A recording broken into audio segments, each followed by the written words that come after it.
Sir, you're charged with especially aggravated kidnapping. You're also charged with aggravated assault, and you're charged with theft of a firearm worth less than $2,500. You're talking about stuff that is not relevant. Hello and welcome to the Court of Public Opinion. I am the recovery addict, and boy do I have a case for you today. Why is the dog chewing on this guy? I think they have got the wrong guy there. Got the wrong guy, and the dog was biting him. He roughened him up quite a bit. There's a lawsuit. Stuff that is not relevant. 9 out of 10 judges prefer watching the recovery addict live stream in their courtroom. The fireworks are not done. Now we're getting commentary on the case. That's literally not true. Oh, for Trump's sake.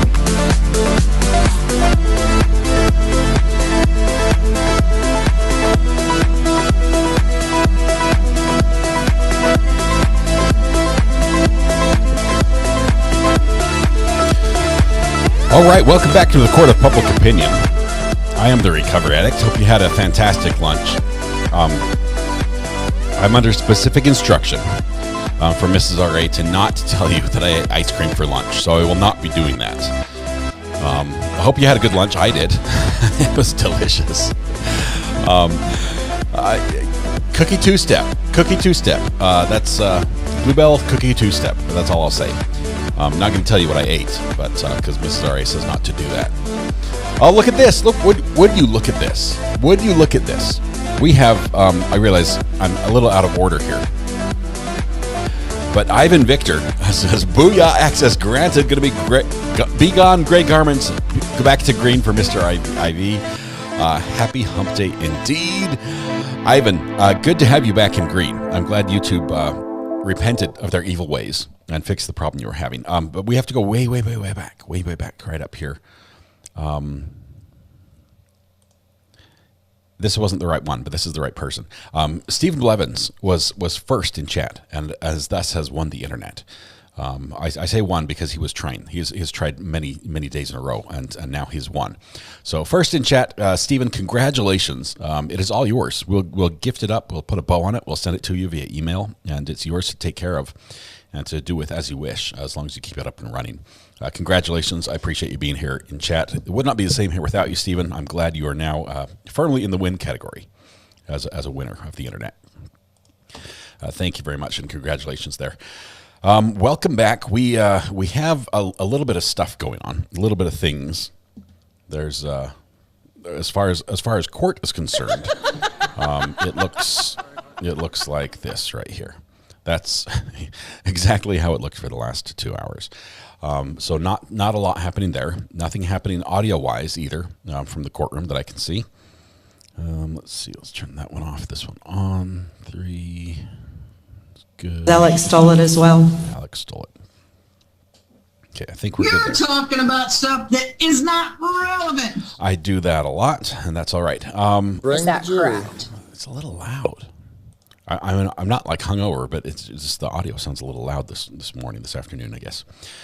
Golden Girl did a great job this morning with the internet. It is now Stephen Blevin's turn. Congratulations, Golden Girl and Stephen, for both being winners today. Thank you very much. We have a little bit of fun stuff going on. While we wait, my wife said, Mrs. Ari said I should do a poll. And I'm gonna do this, and I'm just gonna post it without telling you what it is, because we haven't done enough polls lately. Okay.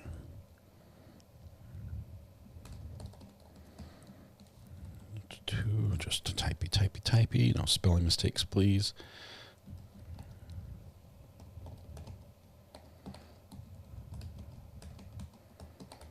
There's option number 1. Yes, I used exactly the number of characters that are available. 35 characters. Let no dead horse go unbeaten.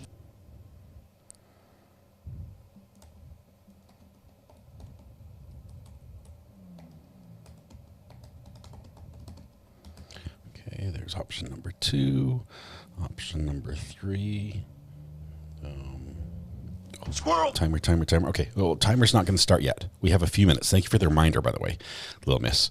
Give me just 1 second. Let me Are we going to address subject matter jurisdiction? So we're still on hold for another 7 minutes or so. But remind me there. We'll start the timer 1:45 is when the jury starts deliberating again. Okay. Hang on. I'm writing a poll. This is very crucial. This is important work here. Okay. Everyone hold. Shh. Just let me think. Because he's the guy. I'm the guy. Yeah, but I can't think right now. Let's see. Let not a no camel. dead horse go unbeaten.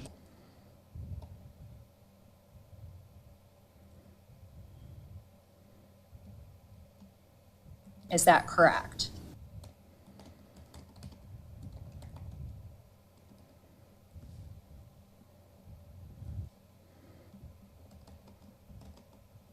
Okay, it was funnier. It was funnier when I thought it up, but I'll run the poll anyway. Bring the jury. The poll is up. You have to read through all the Are we going answers to address subject matter jurisdiction? and see which one is appropriate for you. But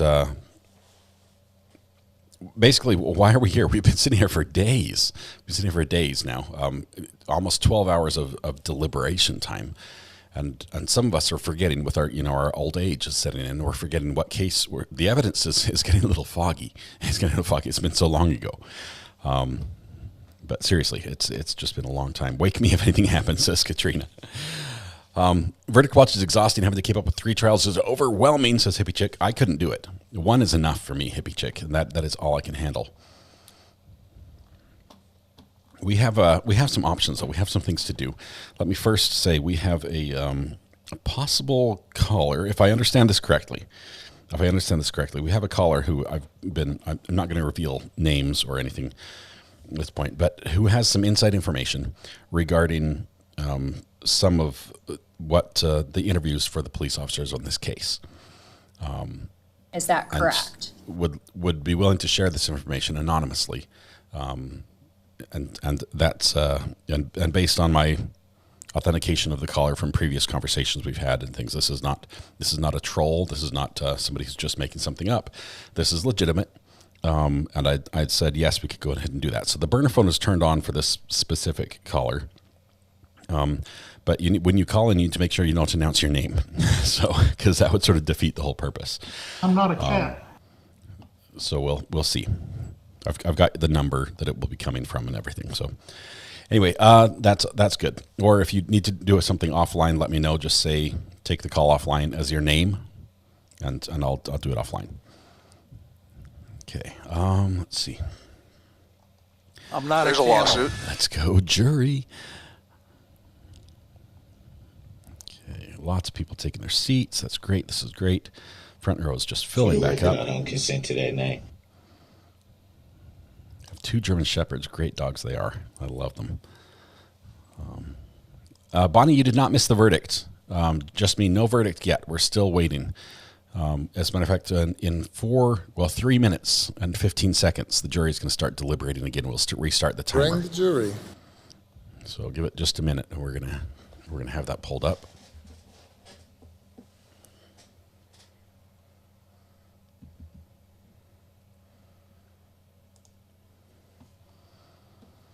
Sherry, thank you very much. We do a lot of work on the audio to try to make it the most enjoyable experience for you to listen to.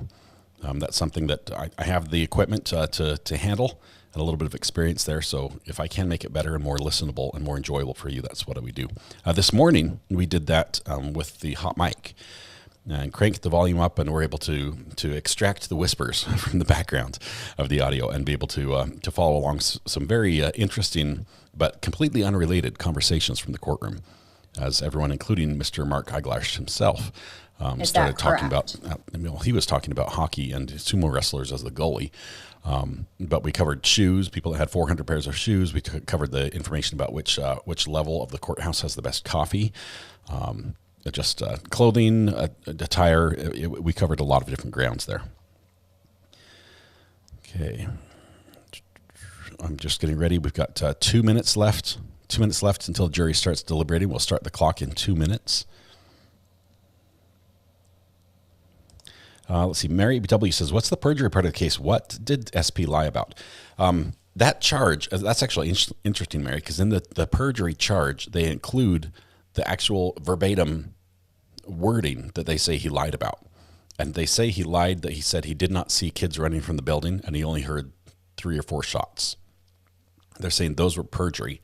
That was perjury because people did run from the building and he would have seen them, and that he would have heard 70 or so shots. I was back, taking it easy. For me, it doesn't hold water because the questions that are associated with those answers are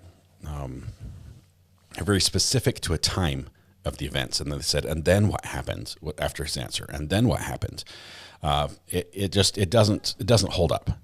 And that's a significant thing for me, because if he was giving answers about what happened at this specific time, and when he was standing next to the building, he heard 3 or 4 shots, or 2 or 3 shots, which would be accurate because that's how many Mr. Aaron Feist was shot with on the other side of the building. If that occurred, and he's telling the truth and he's not committing perjury, then we don't know. We would need him to be lying. You need to have him guilty of perjury to have him guilty of neglect. And in my mind, you need the first before you get to the second. Let's see. You amp up hot mics? I'm so here for that, Sherry. We did. It was a fantastic morning. Okay, we've got, 10 seconds, 12 seconds here. We're going to start the timer on deliberation. I'm not sure. We know that this is a couple seconds off, or maybe even a couple minutes off. But either way, we're keeping as accurate a record as we can. So the timer has started. Juries should be deliberating again back there in the deliberation room with lunch being over. We should watch the girlfriend jury trial while we're waiting for this jury. Switching over from Brandy to you, Michelle. Awesome. Brandy, hope Brandy's trial is going great for you guys that are watching that. Are we going to watch the Sarah Boone? Are we ever? Sarah Boone is slated to only last 3.5 days, which should be 3.5 days of pure bliss for those of us that are just dying to watch this. The first thing on Sarah Boone's agenda, as far as the court docket goes, is on the 11th of July, and that is a hearing. It's the last pretrial hearing before her actual trial date starts on the 24th of July. So, will there be an Allen charge today? If there is, we've seen exactly what it would be, and we know exactly the wording because it's codified actually in the jury instructions out of Florida. So there could be an Allen charge, but I doubt. I think the jury would have to come to the judge and say, "Hey, we're deadlocked," before he does that. I don't think he's going to go in and be like, "Are you guys done yet?"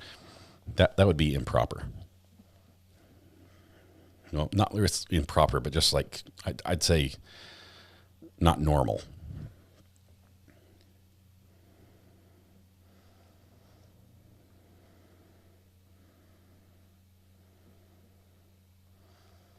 Okay, send in a quick text. We're good there. Okay, what is the Allen charge? Allen charge is the instruction the judge gives to the jury to try again, to try to reach a verdict in case they're deadlocked. Did Sarah Boone write her letters in crayon, or is she allowed sharp objects? She is allowed pens, and she has used several pens. She's used them up writing letters. Melody, they've said 3.5 days, but realize that time slot was selected based on prosecution saying this is how long it would take us to put on the evidence, and defense saying we can't find anyone expert witness to be able to testify. So if they do find an expert witness who's willing to testify in defense, that could greatly lengthen that out, add another day or more to the trial. And plus there might be some counter, some rebuttal type experts as well. Has anyone in chat ever served on a jury and then remained friends with another juror after the trial? Or the defendant? Just anyone in court. Have you made a friend in the courtroom, is what Weatherwatch is asking. Curious minds want to know.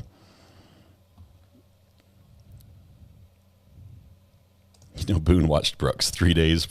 Yeah, she's not a sovsit, though. Brooks did the whole sovsit, I am my own man. I don't know anyone by that name issue. She has not done that at all, not through any of this. Michelle Mo, my favorite YouTube channel. Thanks, Ari. Thank you for the 3 months. Wonderful to have you here. Thank you. Thank you.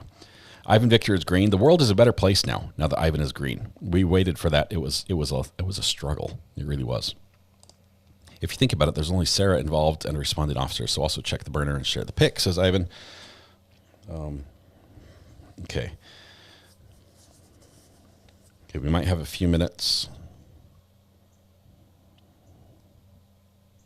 Okay, there may be some information. I may have jumped the gun. It might not be a live call. There might be just the information that I can relay to you very selectively regarding this case. But we'll see as it goes on. So I might have had that a little backwards, but that's okay. We can work with all the requirements that our person has. I've met friends in the court of public opinion, says Adam. That counts. That counts for sure.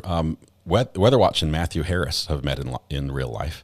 I know a couple others of you have as well. One of the questions on Facebook should have been to see Ivan back in green. What are the options should have been? Oh, that's why you're here, to see Ivan back in green. We didn't know he was going to be in green when I was writing that, I think, when I first envisioned it. Let's go ahead and end the poll and see what you guys are saying, first of all. Sherry, welcome to the gallery. Thank you so much. Good to have you here, brand new. Found us today, I believe, and already a member. Thank you so much. Wonderful to have a blue courthouse by your name. Let's see the quick poll results. Why are you here? The 47% says, where are we? I'm here hiding from work is 26%. I forgot which case we're watching is 20%. And so my significant other won't let me change it. That's 5%, which is great. DH to the JD, really enjoying this channel. Thank you very much. 5 months. Your next month will be a yellow courthouse for you. That is just really cool. Thank you for your continued support. Maisla says, I thought Judge was too hard on Eiglarsh. Even gave his not so impressed opinion on Eiglarsh's closing. Yes, he ventured out and just said, "Hey, I think you wasted your time in closing." That's what he said. You know, the judge, and this was in response to Mr. Eiglarsh saying, "Judge, I need a little more time. I know you said 2 hours, and I've used it up. I need some more time." And he said, "I have discretion to do that, but I would only do that if I felt that it was necessary, and I think you wasted your time. The time you had, you didn't use usefully. So I'm not going to give you any more." Fingers crossed that Sarah Boone is not pushed back. I know it's been so many times it keeps getting pushed. But the judge last time told them, said, look, you may have to come to trial without the defense you want. You may have to come here without an expert witness to testify about, how Sarah Boone is actually the victim here. And that might have to happen. Lena H says, I listen at work. I enjoy this channel. Lena, thank you very much. Good job getting some work done while the rest of us play. We feel a little guilty when that happens.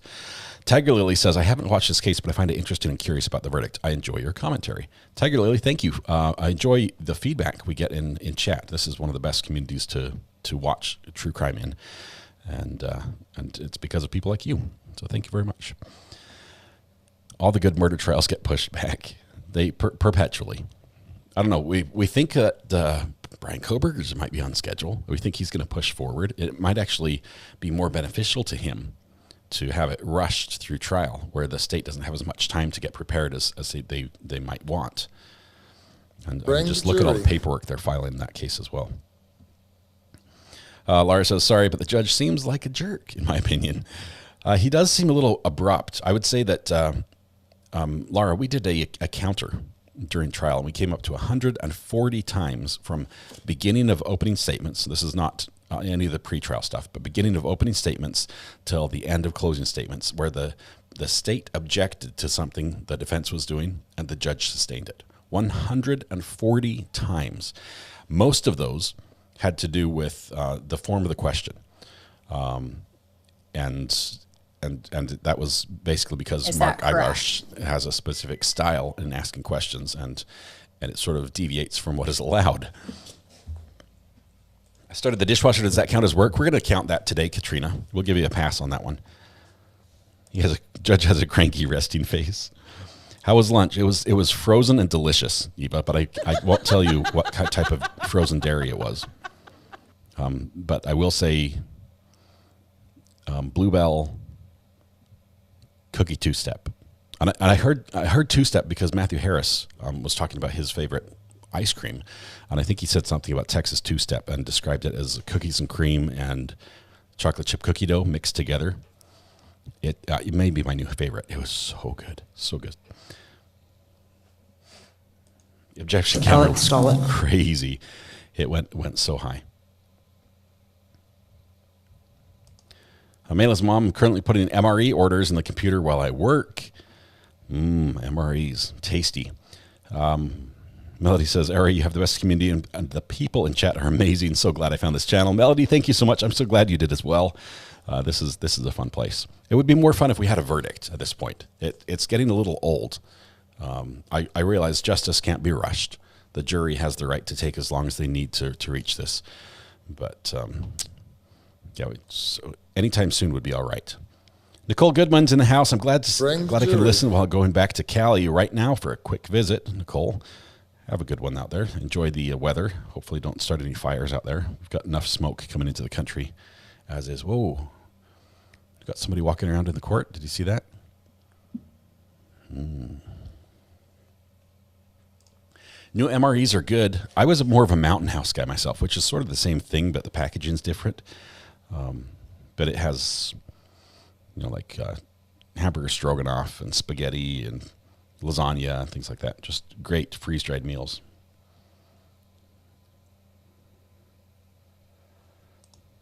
Magnum dark chocolate caramel sea salt. I'm normally not a dark chocolate fan, but I can do dark chocolate and ice cream. And sea salt is always good. Blue Bunny soft is awful and not worth the money. Good to know. Bluebell cookie two-step is worth a try. I picked mine up at Walgreens while I was getting medicine for the littles the other day.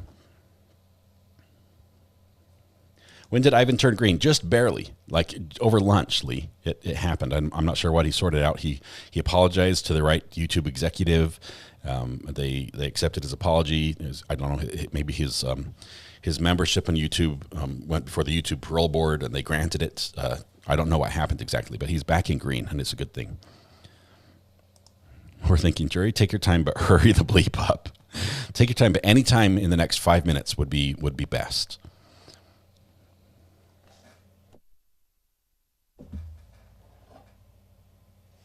I have more of this awful brown Gatorade to drink.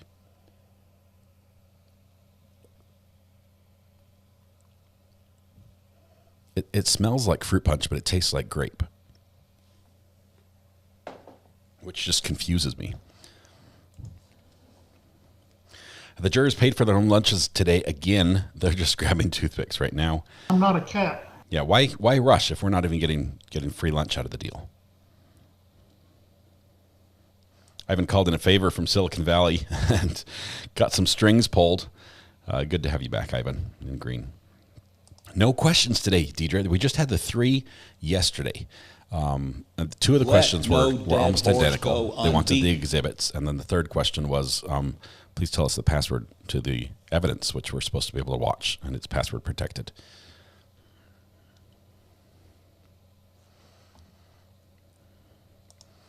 You guys are all thinking about ice cream now. I'm not sure why. I'm not. I'm not at all.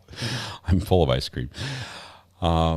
We talk about food like court employees talk about shoes. It's always an appropriate topic. It really is.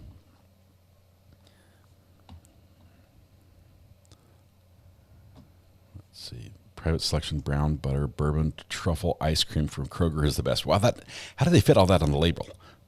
I guess Private Selection is the brand, like the Kroger brand, Private Selection. So it's brown butter bourbon truffle ice cream. 3 B's and a T. That's pretty. Kroger is like a Smith's brand, right? Is that the same store? I don't think we have those over here. I would laugh if they reached a verdict days ago and cumulatively decided to make this a cliffhanger.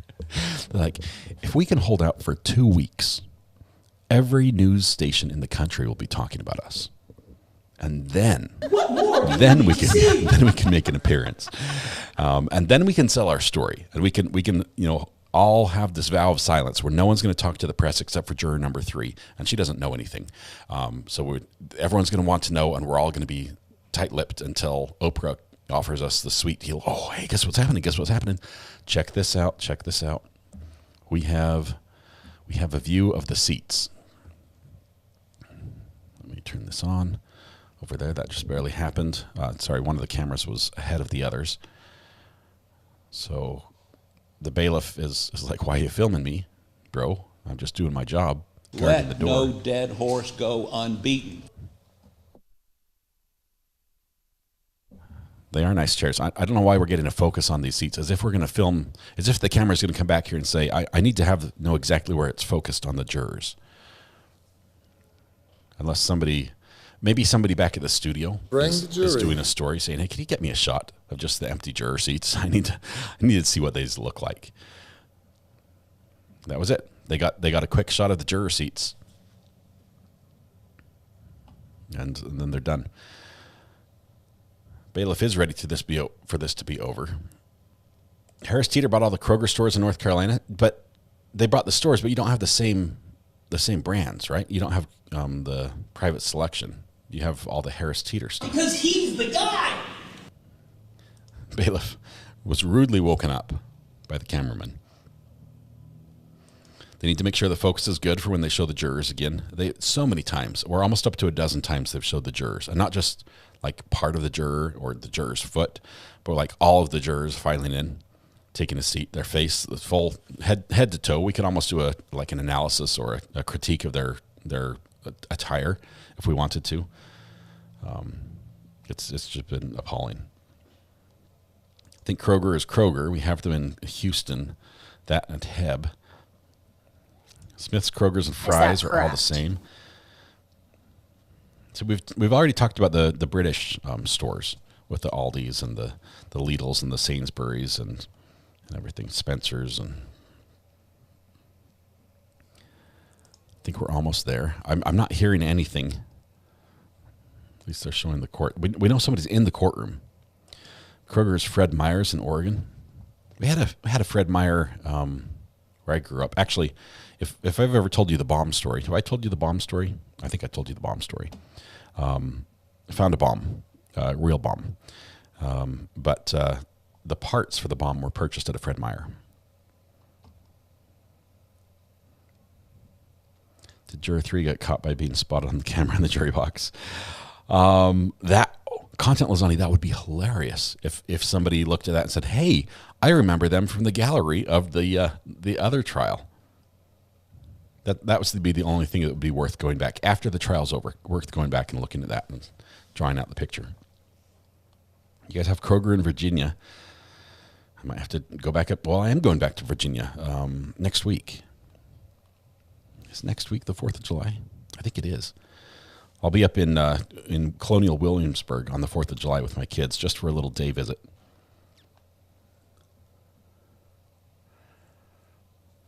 Kroger is called Safeway in Colorado. This is weird that there's so many different stores that are associated with the Kroger brand. This is like in the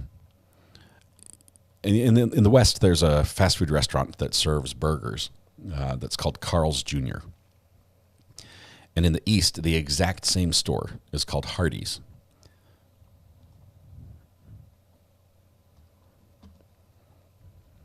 And I guess it's the same. I guess if you take that a wider spectrum, here in the United States, we have a store called Burger King, which is also a fast food restaurant.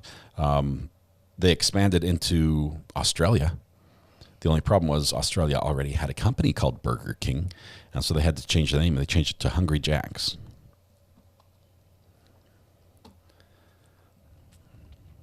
Delphi Docks release at 2:30. Should go to Wegmans sometime. Where's Wegmans? I've never even seen one. I don't think I've ever driven by one. We have a Carl's Jr. and a Hardee's in our town, which is funny since they're the same. Hey, once again, we're getting another shot here. let's grab a quick,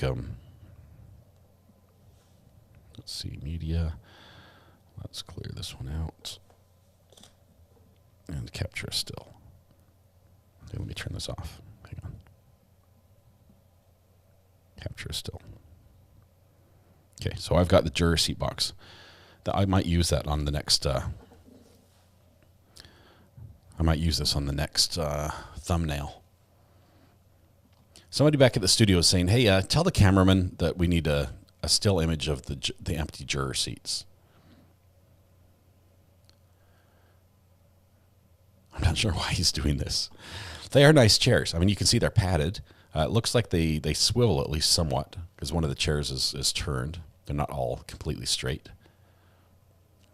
The cameraman's just panning around randomly. Generally, the judge is very restrictive on what can be shown in the courtroom when he's not on the bench, and it's nothing but the seal. Crooked chair is going to bug you. We'll try not to look at it. Cameraman is very bored. Well, ever since he accidentally had the audio going this morning, he doesn't have much to do.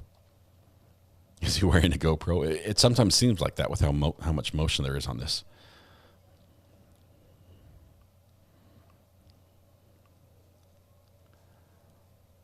They don't play by the rules in this court. This court has played loosely with some of the restrictions that normally are very closely held.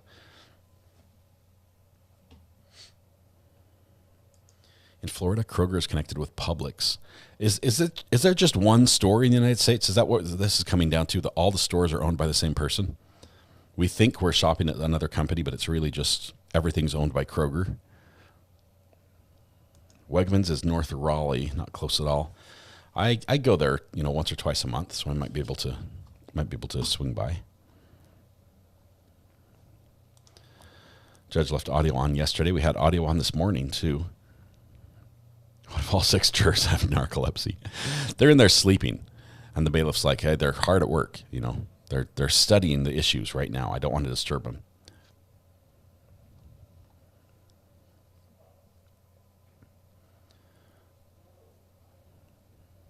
Let's have the clock back up. Yeah, sure. There's your clock. Just past 12-hour mark. Thank you for asking. I'm sorry I took that off in my haste to show a video.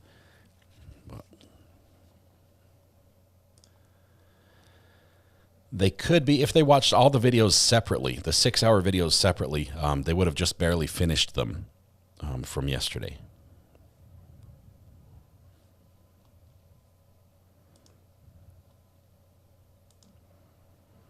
Yeah, the jury, the last question they asked was, can we have pillows and a blanket?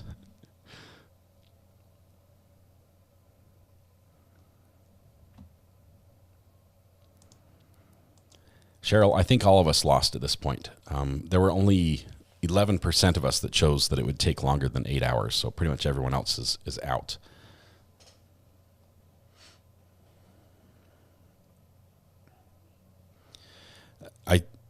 I didn't think it was very possible, but with each passing moment, it gets closer. When the judge read all the paperwork, it's pre-filled out with just a couple slots the jury has to fill in. And everything is pre-filled out with the date being the blank day of June. And here we are on the 28th of June. We have tomorrow and the next day for deliberations, if it took that long. And I realize that would be more than twice as many hours of deliberations we've had already. But if they could deliberate for 2 more days, we have a serious dilemma, where all the paperwork that the jury has been given to deliberate with and to fill out is incorrect. And I'm not sure if they're okay with just crossing it off and scribbling something else in. That seems like a mistake could be made. Stephen, you are correct. You have missed nothing. You can return to your IP duties. Is that correct? That is correct.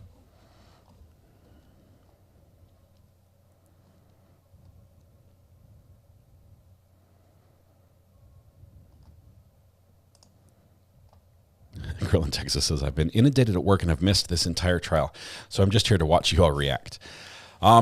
Girl in Texas, this has been an interesting trial. It really has. We as much as we say that Mr. Eiglarsh, I'm not a camel. we love him. He's fun to watch. He presents well. He speaks well to the jury. But from a legal standpoint, he makes lots of errors, or whether they're intentional or not. He does things in ways that is objectionable, and it's objected to and is sustained. Let no dead horse go unbeaten. Is that correct? The bailiff's taking a nap. The jurors are banging on the door. Please let us out. Is that correct? We had a verdict early this morning. Here's my question, says KT. Favorite pizza toppings, go. I know I'm in the minority, but I'm a big fan of Hawaiian. And this is coming from someone who does not like pineapple by itself.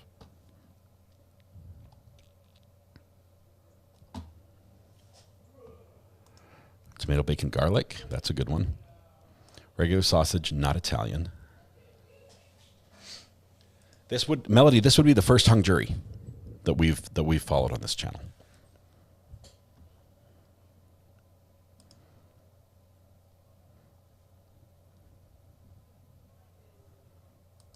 Oh, bad juju.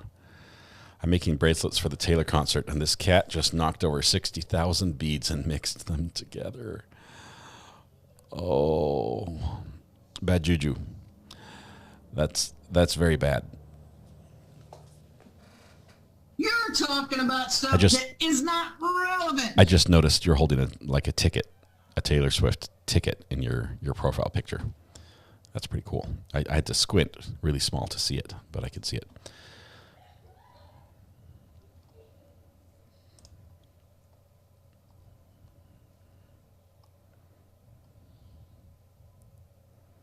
Pepperoni cheese with extra cheese, hamburger, onion, olives, and ham.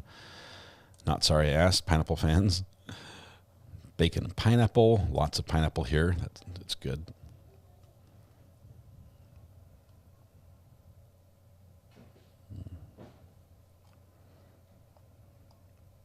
I just sent you a Kroger-related message, says Tony. Let me check. Let's see.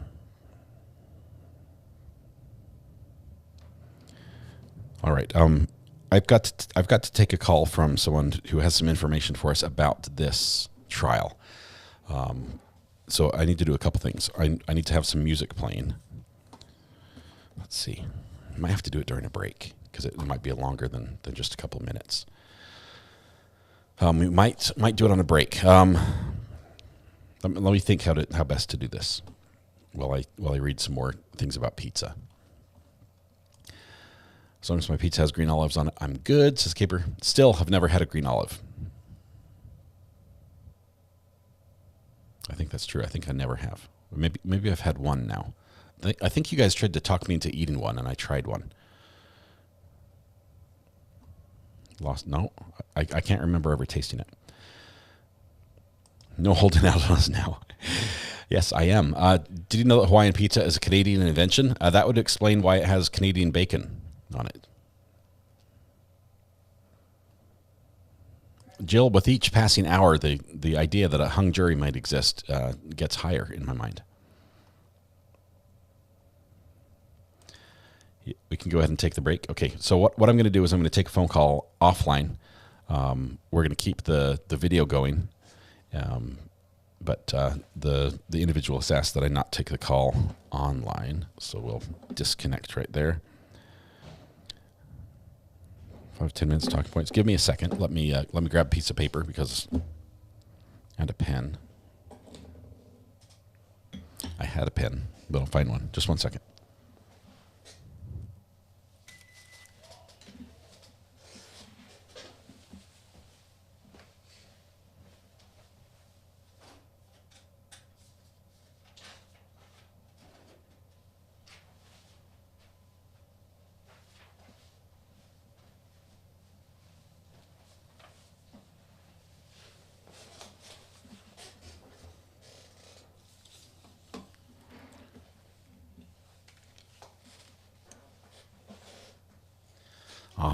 I found my pen. All right, I'm going to go ahead and take a call. Do you want some music in the background? I can't guarantee that we'll keep playing the whole time, but we haven't done music in quite a while. Let's see.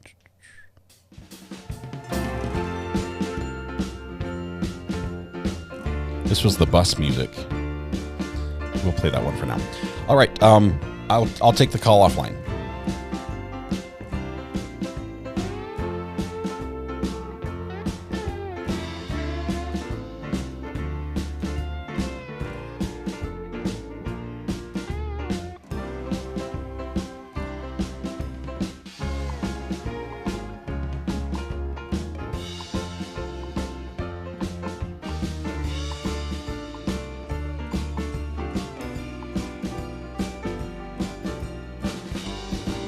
Bring the jury.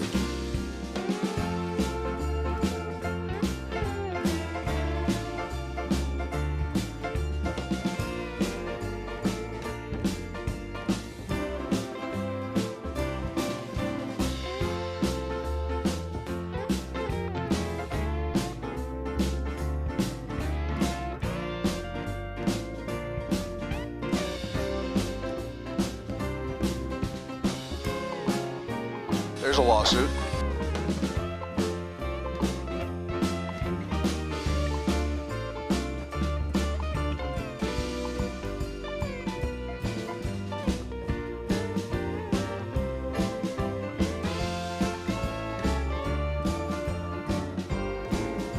And now let Murdoch stole it.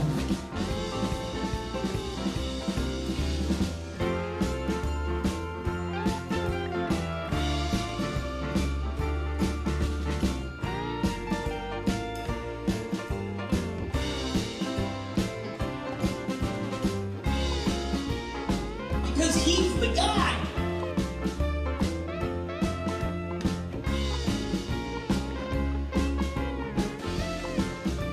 Are we going to address subject matter jurisdiction?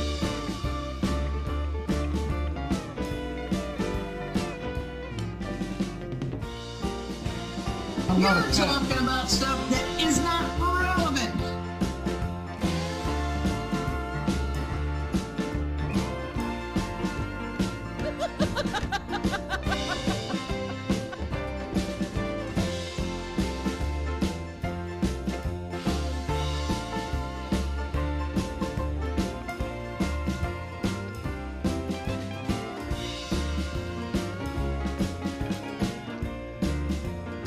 For the record, I don't consent to that name.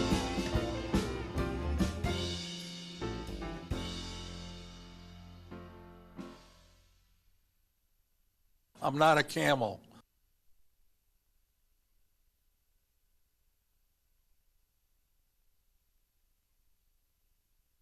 Squirrel!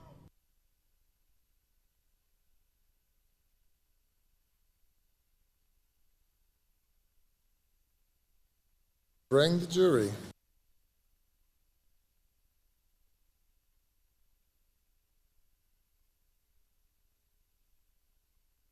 I'm not a cat.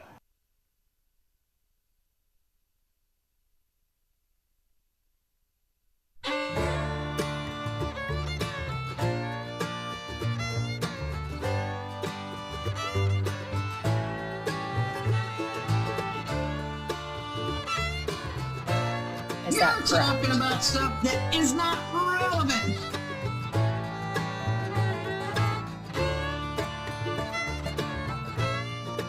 Let no dead horse go unbeaten.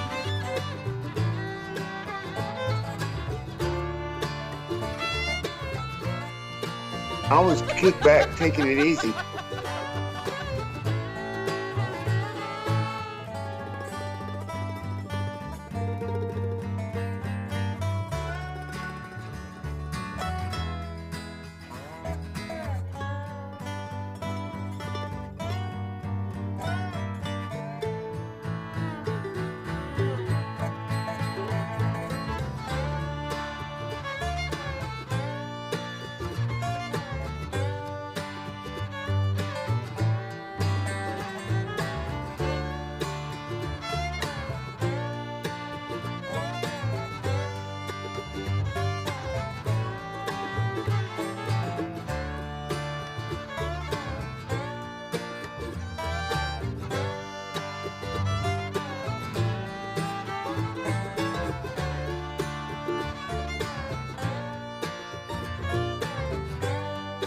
Let no dead horse go unbeaten.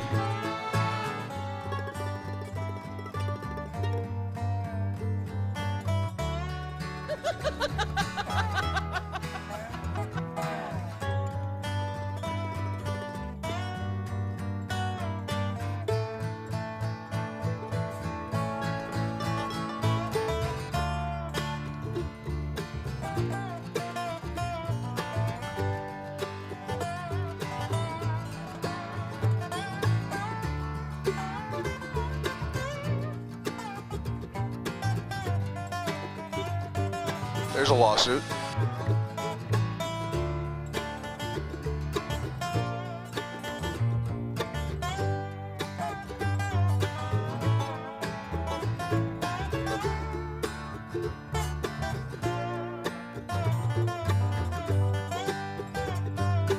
I'm not a cat.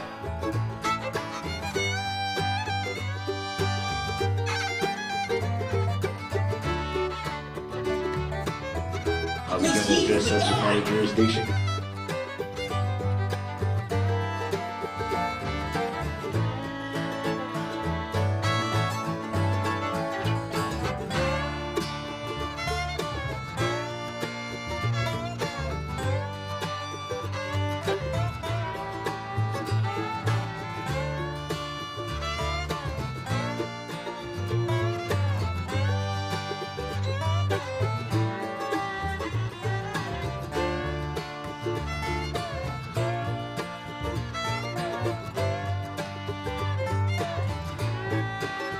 Is that correct? Consent to that night.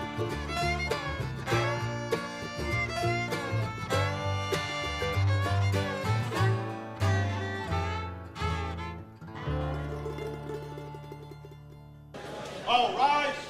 Court is now in session.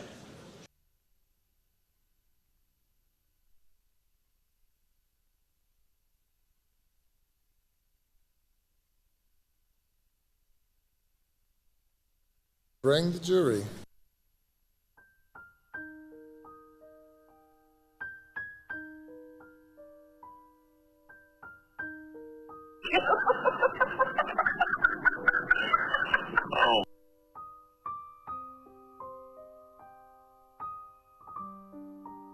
And now what Murdoch stole it.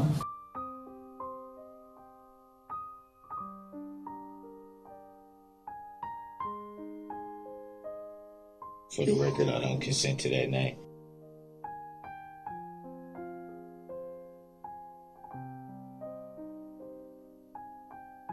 Are we going to address subject matter jurisdiction?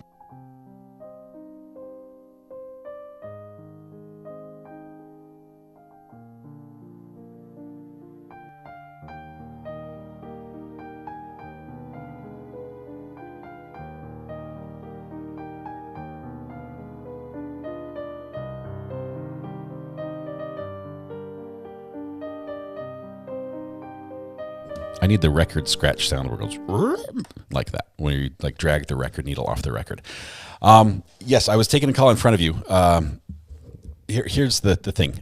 This specific call that I had came in on the burner phone, and Alex stole it as well. One of you has contacts that have some inside information on this case, and I've been given some specific information that it's okay to share, and that they're okay with that, and I'm going to abide by that as absolutely as closely as we possibly can. This contact is related to law enforcement on the law enforcement side. And shared just a few things about this because they have information about a lot of interviews that took place regarding law enforcement officers that leading up to this prosecution in this trial, and basically they say that a lot of law enforcement officers are angry at Scot Peterson and believe that he should have done something more. That Scot Peterson was charged because they wanted to set a precedent for his failure to act. And I won't give the number, but there were a lot of interviews that were conducted. And these were not people that were directly involved. This is not like interviewing Scot Peterson, okay? But 100% of the people interviewed felt that Scot Peterson should go to jail for this. And this is interviews of law enforcement officers.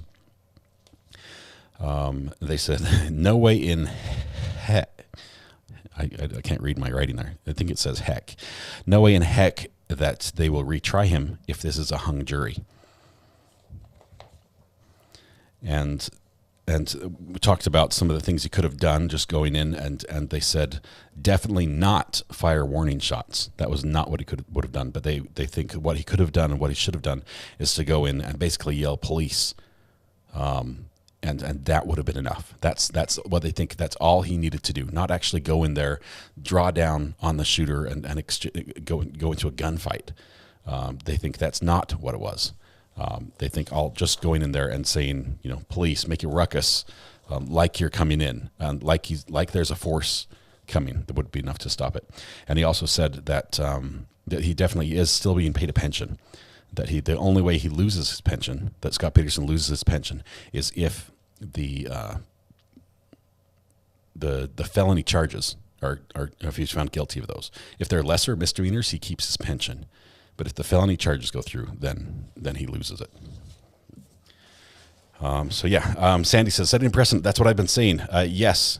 And I apologize. I would love to share more information, but this was given under some certain restrictions, and I have to abide by those. But I could just tell you that from my background, I believe that this is authentic information, that I've done some vetting, that this is a real person, or somebody who's been with the channel for a long time and has a contact that everything seems to check out. So that's what I wanted to share with you there. Anyway, that was a great call. There was most of what they talked about, I was able to pass on. So that's what you would have seen or heard if you read my lips. All right, 12 minutes and 20 seconds now have passed, or 12 hours and 20 minutes. I wish it was only 12 minutes and 20 seconds of deliberation time. Is that correct? So it sounds like they want a hung jury. They think that that he will get not guilty, but they're mad at him. The law enforcement in general thinks that they should do more.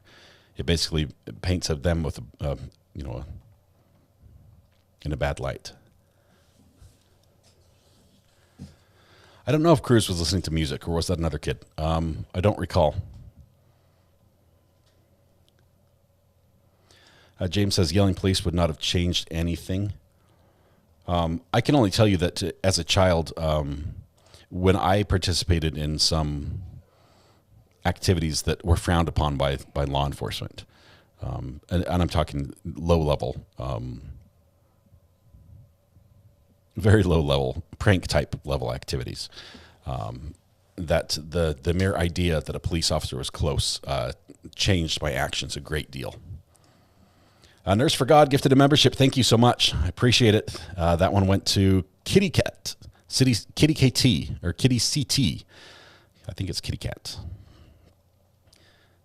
It's very easy to do in hindsight, a judgment call. It's all about how it makes them look. Yeah, I'm listening to that. I hear that, and the individual who provided this information, who is with a law enforcement agency, is listening right now, is out here listening, and may be able to answer some questions. So if you have a question that might be pertinent there, we can work through the contact and possibly get an answer. Already breaking the law. What was that? Is that Judas Priest that sings Breaking the Law? I learned that on the guitar at one point in my younger days when I could hear properly. Yeah, I did not have the same mindset. I agree, but I do think, based on what my experience, and I'll say this, based on the experience I've had in doing just some low-level civilian police academy stuff, and by low-level, I mean we fired machine guns and went through hot house and did live-action stuff, and with dogs and bite suits and tasers. We did some pretty involved things. But from the training that I've seen and the people that have talked to me about this, that have participated in much larger events and trainings nationwide, the idea that a police officer confronts someone during one of these shooting events, it does cause a disruption to it. It does make them break out of what their plan was. It changes things, and generally it doesn't suddenly escalate. It changes because at that moment where they thought they were invincible for quite a while, oftentimes they start thinking about their own vulnerability, and so that could be something. Some law enforcement is upset on Twitter. Yeah, I'm still not in favor of it. I'm still not in favor of prosecuting Scot Peterson. Law enforcement are angry at the defendant, yet they didn't help him. I think I wouldn't say that. I would say saying that law enforcement didn't help him would be the same as attacking Scot Peterson for what he did or didn't do. I think pretty much everybody in the law enforcement side that responded used the information that was available to them to make their decisions. We're getting a little bit of motion here in the court. Watch this. It's like a mini earthquake's about to happen. Hold your breath. Hang on to something. 3, 2, 1. There it is. Earthquake. It's happening. And it's gone. It was a brief one.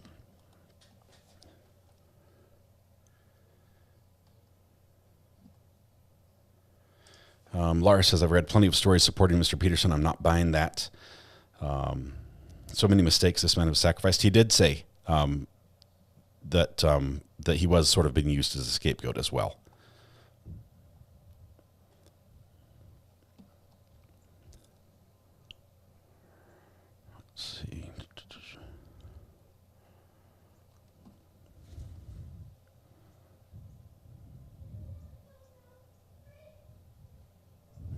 Let's see. Let's see if I got everything right. Just getting let's see, I'm reading this one verbatim. Can you just make it clear that he doesn't think Scot Peterson could have stopped the killing? He thinks he could have prevented some of the killing.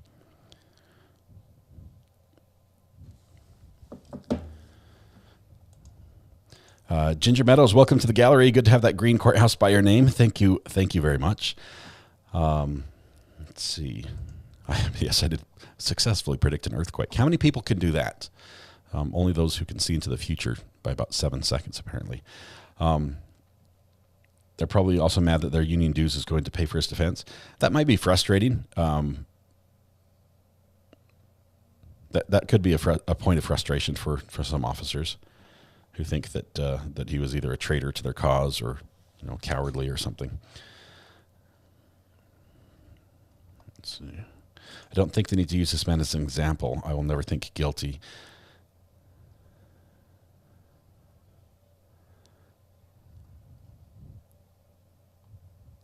See, Gally May says, recovery addict, not true. I'm trained in all that, and plenty of perps disregard the police. They don't think about their own vulnerability. They think they're going to die a hero. They have a mission. Well, all I can say, Gally May, is in this case, the shooter, at one point, I believe before he was out of ammunition, put his gun down and left. So at one point, he changed his mind about something. That his end game was not to meet his final moments there on the scene. And that could have happened earlier, possibly, if you were able to disrupt his thought process.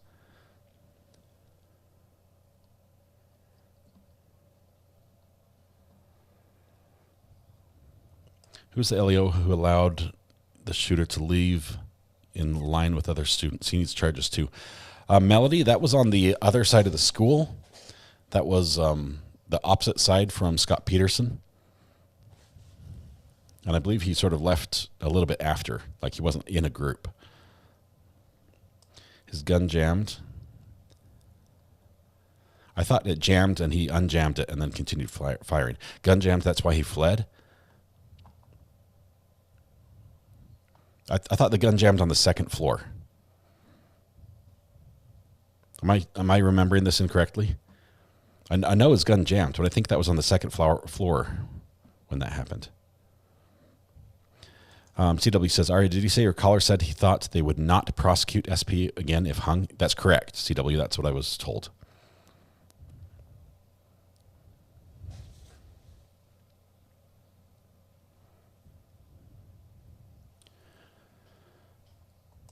No, he shot on the 3rd floor. There were shots fired on all 3 floors. No one was killed on the 2nd floor, but I think the 2nd floor was where the gun jammed.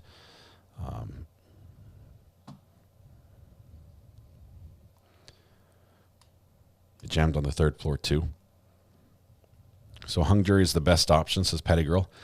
I don't know. I mean, anything is still on the table. You could still get a not guilty out of this.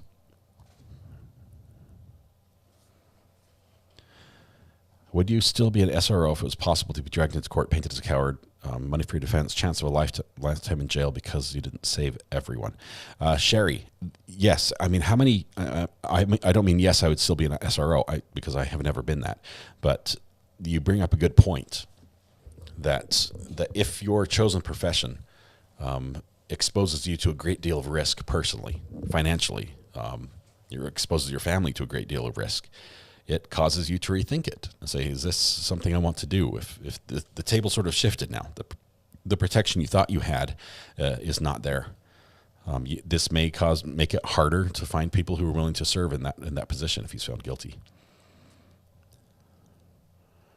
The shooter planned to blend in and walk out with students afterwards, just saying.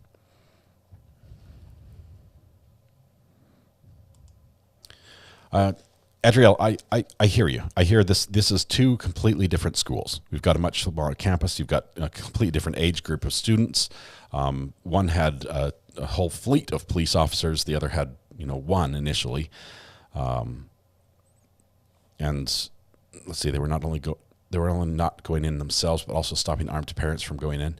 I don't think we heard anything about armed parents. I think they were stopping unarmed parents from going in Parkland that wanted to get in there.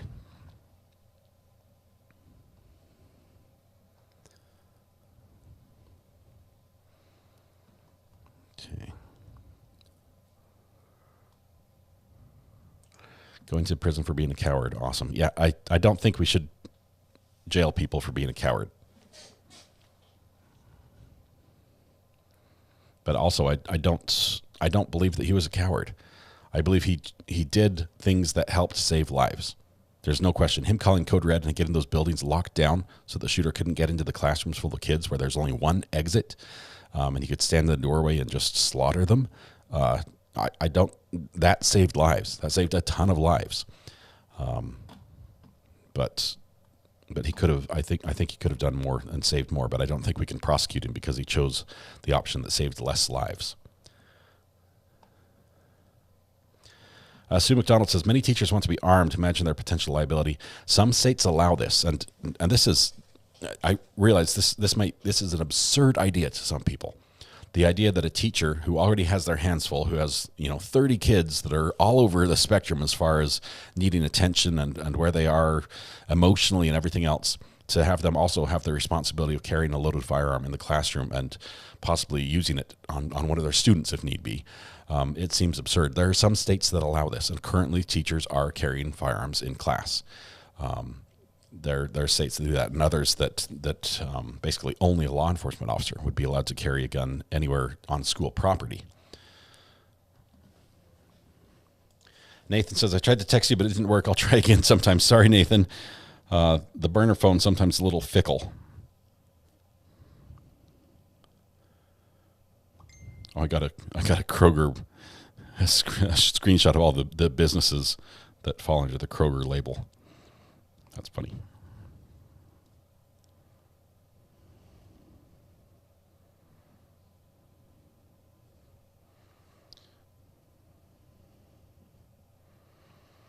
So we're waiting for the not guilty or the JNOV. That's where the judge sets aside the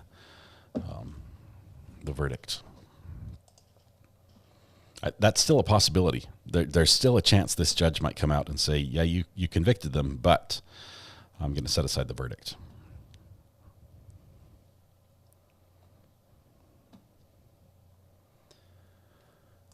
Let's see, Rosie. If he had to run in as they all feel he should have, and the kids were killed outside, he would be in the same position. That's what makes this so sad. Shannon, I wish we had some updates. All we've seen as far as updates since lunch is the empty jurors' chairs and the bailiff guarding the chairs, or the door to the jurors, to the hallway where the jurors are across the hall. Nothing today. No questions. So maybe they're making progress.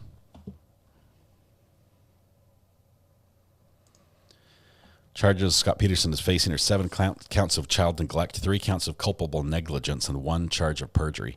Now, 2 teachers were killed. 1 student was over the age of 18. So that one 18-year-old student is counted as an adult. That's why we have 3 counts of culpable negligence.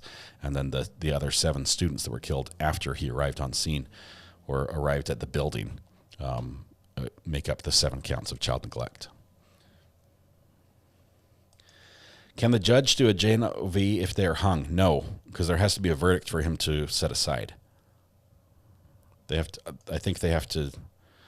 I think he can only set it aside if it's a guilty, because I don't believe it's something that the state can ask to set aside. If the jury comes back and says not guilty, the state can't say, Your Honor, we move that you set aside this verdict and rule in spite of the jury. They don't get that. Defense can do that. And so it will only happen if the verdict comes back as guilty. Now, here's an interesting thing. Imagine the verdict comes back from the jury, and they've gone with some lesser included charges for whatever reason. They've decided that they don't feel that Scot Peterson deserves to be convicted at the full charged level of the counts against him. They come back with some lesser includeds. And then the defense makes this motion to set aside the verdict. And the judge says, yeah, you're right. We find him guilty at the maximum. The judge could he step it up? Is that a possibility? I've never heard of that happening, but I'm just, throwing this out there. So if somebody can help me understand if that's a possibility in Florida specifically. Desiree says, I've been in MIA. What happened to Sarah Boone trial? Well, it got pushed and pushed and pushed, and eventually got pushed all the way out to the July 24th for a trial date. That is where we're hoping it actually starts. We'll know for sure, or at least a little bit better, on July 11th when there's a hearing in that trial. But we're hoping that it actually sticks, and that's when the trial starts. What's culpable negligence? Greeners, I'm going to have you go back and rewind to when the judge was reading the verdicts or the forms, and to just listen to that. This judge isn't doing anything. He had his chance, in my opinion. I don't know. I'm still holding out because we thought this judge was completely biased initially as we were watching the verdict or the objection counter just skyrocket, and everything seemed to be one-sided. But then look at how thoroughly the judge examined the issues when he had a chance to set this aside, dismiss the charges. And the judge, by the law, at that point, he has to look at everything in the light most favorable to the state, saying if you provided any evidence that might indicate that this is right, then we have to let it go to the jury. And he basically said, convince me, because there are a couple things that I'm thinking you didn't do. But he allowed them to go forward. I think there's still a chance this judge might do that, might set it aside. Culpable negligence in this case is a misdemeanor charge for the adults shot on the 3rd floor, if I remember correctly.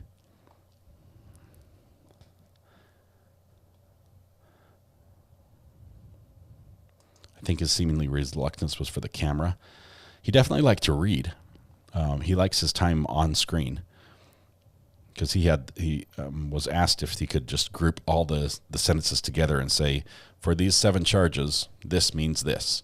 And instead he said, no, I'm going to read each one separately, which took 6 times as long. Matthew Harris says, I literally just finished my hearing that started at 9 a.m. when I said, don't reach a verdict without me. I was being facetious. Where's our verdict? Well, Matthew Harris, we passed the word along. We said, hold it, you guys. Just stay in the jury room until Matthew Harris is back. So I'll go ahead and text them now, let them know you're ready to proceed, and we should be able to move along. Selena K says, just recommended your channel to 2 friends. Selena, thank you very much. You have great friends, and you are a good friend to do that. When Mark asked again, when you were gone, the judge quickly denied it. Yeah, there were 2 times that he asked for it to be dismissed.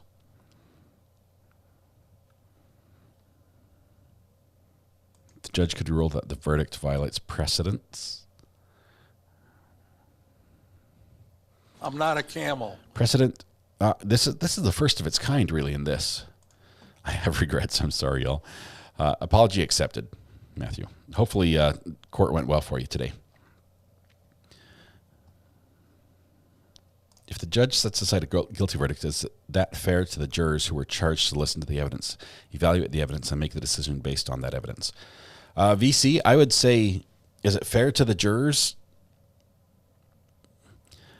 Yes, because it's legal. And just like it, is it fair to the jurors who are alternates who sat through trial the whole time and don't get to deliberate? Is it fair to them to not be able to deliberate when they find out they're an alternate? Well, in the case of jury number 3, of course, we think differently about her.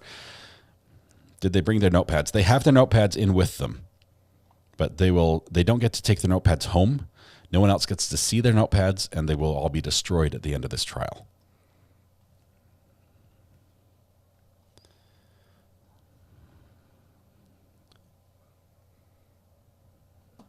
Let's see.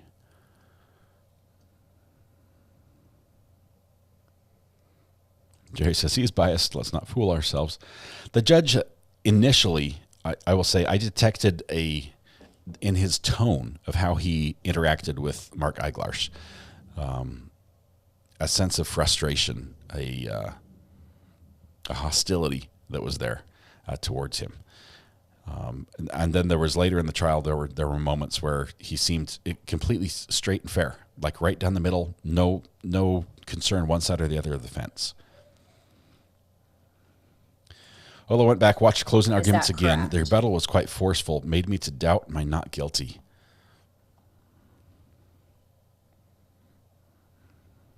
Franco just joined. What happened? Well, not a ton as far as the verdict goes.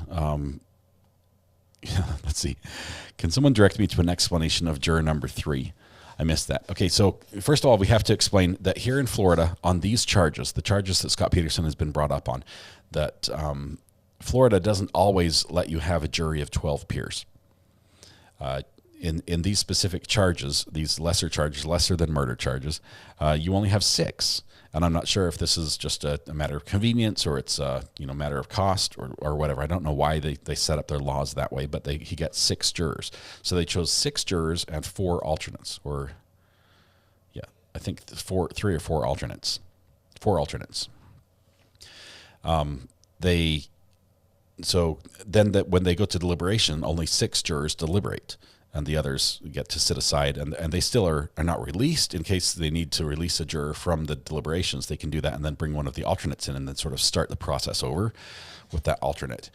But one of the jurors, juror number 3, we know she was a female, that she is a female, and that she was questioned during the voir dire, where they were actually, before she was selected to be on the jury, and was asked questions about her involvement with this case or understanding about what happened. And we know that she is a victim advocate and that she had some contact with or interaction with the previous case, meaning the one, the sentencing trial, or the sentencing phase of the shooter's trial. So she was asked a lot of questions about that during the voir dire, and the answers she gave led the prosecution and defense to believe that she was not heavily involved, that there was very little involvement. Well, it turns out that juror number 3, during this trial, while the trial is going on, had a conversation with one of the prosecution's victim advocates. Bring the jury. Which is a no-no. You're not supposed to talk to anyone about the case. But there was a conversation that went on. That it sounds like that advocate went and told the prosecution, said, "Hey, guess who talked to me? Juror number 3." And so the prosecution went and asked more questions and discovered that this particular juror was actually very heavily involved in the Parkland trial, that she attended every day of that trial in the courtroom, and that her involvement is much greater than she led on to believe when she was under oath answering questions. So basically they're saying that juror number 3 committed perjury during the voir dire while she was being selected for a juror. Because of that, the judge said to the defense, they said, "What do you want to do?" And they said, "We think, she's got to be off. She can't be deliberating." And the judge decided, how I'm going to handle this is I'm not going to reprimand her or kick her off or even, throw her in jail for what she's done. I'm just going to tell her she's an alternate and just go on as if nothing happened. And so juror number 3 was informed with juror number 8 and I think 7, I forget all the numbers that were alternates, was just informed that, hey, thanks for your service. Guess what? Get your stuff out of the jury room because you are an alternate and we'll call you if we need you. Well, they're not going to call her, even if they need her. There'll be a mistrial before they call her. But that's what juror number 3 did, where it's alleged that she did.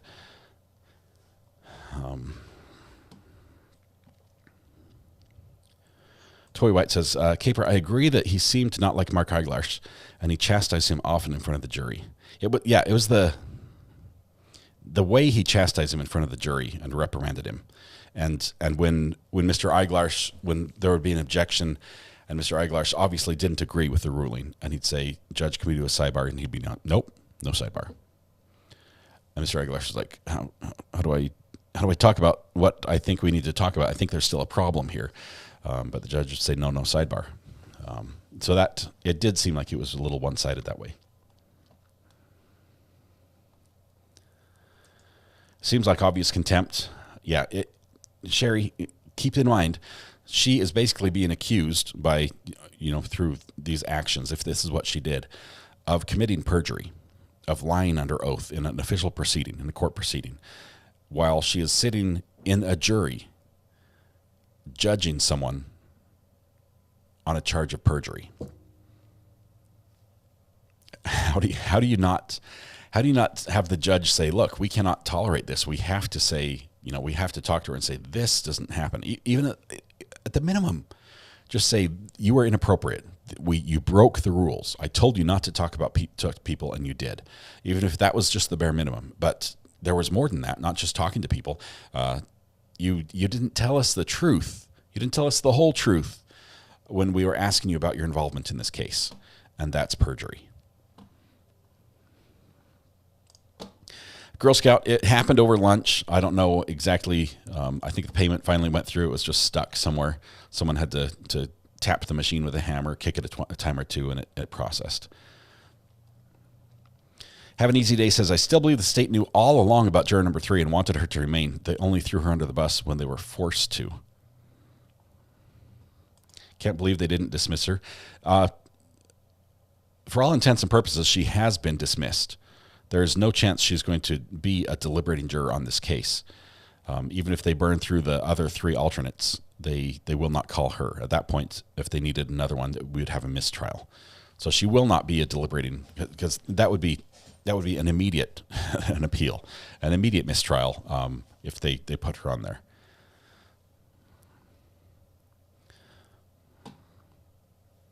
If for some reason the verdict will be overturned due to this, if some reason guilty, the verdict will be overturned due to this judge, I believe.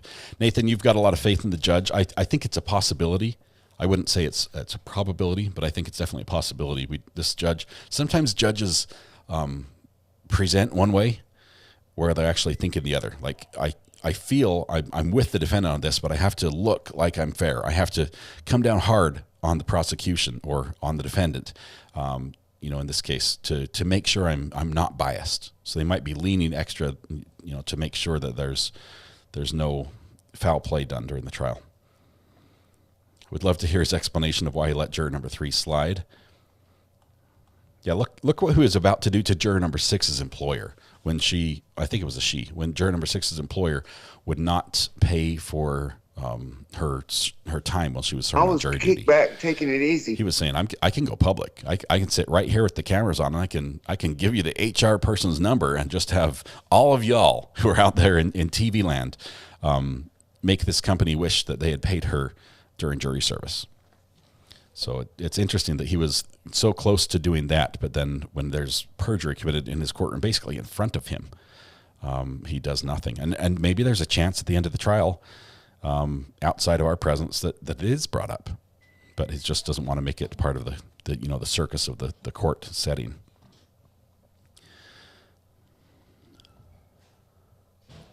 Richard Allen has been charged with 2 counts of murder in the Delphi case.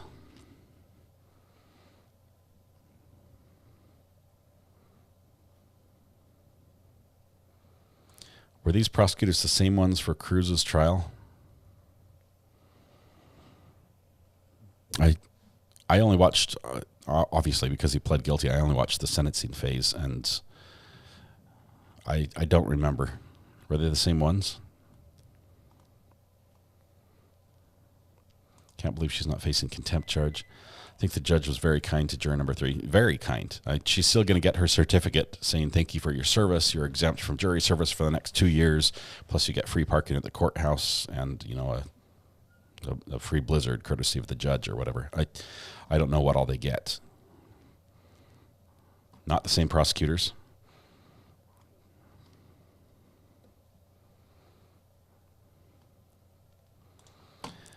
This is going to be a tough one. Probably not going to be able to follow that one because of the content.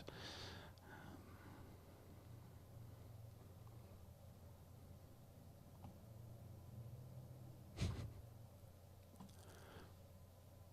think it's unprofessional of a judge to do that to an employer. Does he know the employer's situation? I find that shocking and inappropriate. Future, I was actually surprised as well, because the companies... forcing a company to pay for someone who's not working for them is a big thing, especially for a small business. But it turns out this turned out not to be a small business. It was a large business, which generally means that it wouldn't be as big of an impact. One employee, it's not going to make or break the finances for the month if you have to pay an employee who's not providing services that for a couple of weeks. But for me, I think the company is saying we're going to pay you for the first 10 days of jury service. That's pretty good. That's really good. There are some companies where I think all they have to do is say, we'll hold your job for you. We're not going to pay you 1 red cent if you're going to go serve on jury. We understand that's your civic duty, and when you come back, we'll hold your job. We won't fire you and replace you with someone else while you're gone. I think that's what the law is. And so the company's saying, we're going to pay you for 10 days, and after that, you've got to use your PTO. So we're just not going to pay you after that. If you want money, you have to use up your paid time off that you've accrued. So the judge was not happy about that, because apparently some other companies have an even better deal where they say, we'll just keep paying you as long as jury service lasts. Could be a month. That's fine. We're good with it. And you get your job back when you come back. No repercussions. My boss made me use PTO for a family funeral. Cachette, we need your boss's number. That's just not cool.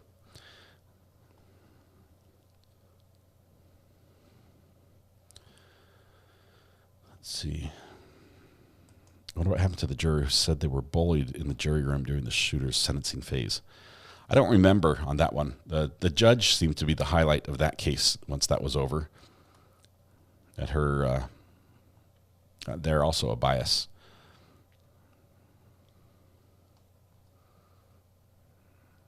He could possibly still admonish her after the verdict is in.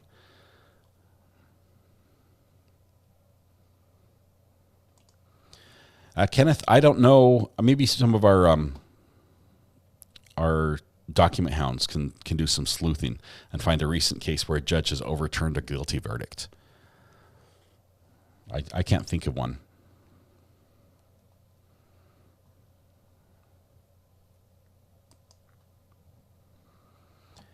Yeah, think of if this had been the judge from, say, like the Young Thug trial. If this had happened in the Young Thug trial, how would he have handled that juror? Considering, a juror brought her phone in to take a picture during that trial, I think if that's the right one, and he dropped the hammer on her. Redtail, actually, jury's just deliberating right now. We were just talking about juror number 3, who they believe that she lied or misled the the counsel, the prosecution and defense during the voir dire when she was answering questions about her involvement in the penalty phase of the shooter's trial for the Parkland case. She was heavily involved in that, and she led them to believe that she was not. And then she also was talking to the victim's advocate while she was serving on the jury in this trial. And the victim's advocate came forward to the prosecution and said, "Hey, we just talked to a juror. I know that's a no-no, but she came, talk to me." And they passed it on to the judge, and then that juror found herself assigned to the alternate juror pool. Thomas says, "No way the judge will overturn the decision. Only saw a verdict overturned on Law and Order, so it doesn't count," says Rudy Patootie. Made for TV. Young Thug's lawyer got arrested during trial, didn't he? Oh, my goodness. That trial is just nuts.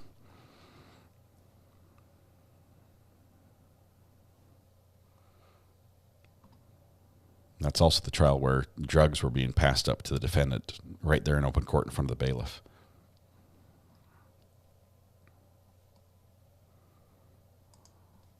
Just here a few weeks ago in New Haven, Connecticut, a man was released after being wrongfully incarcerated for like 30 years on a murder charge.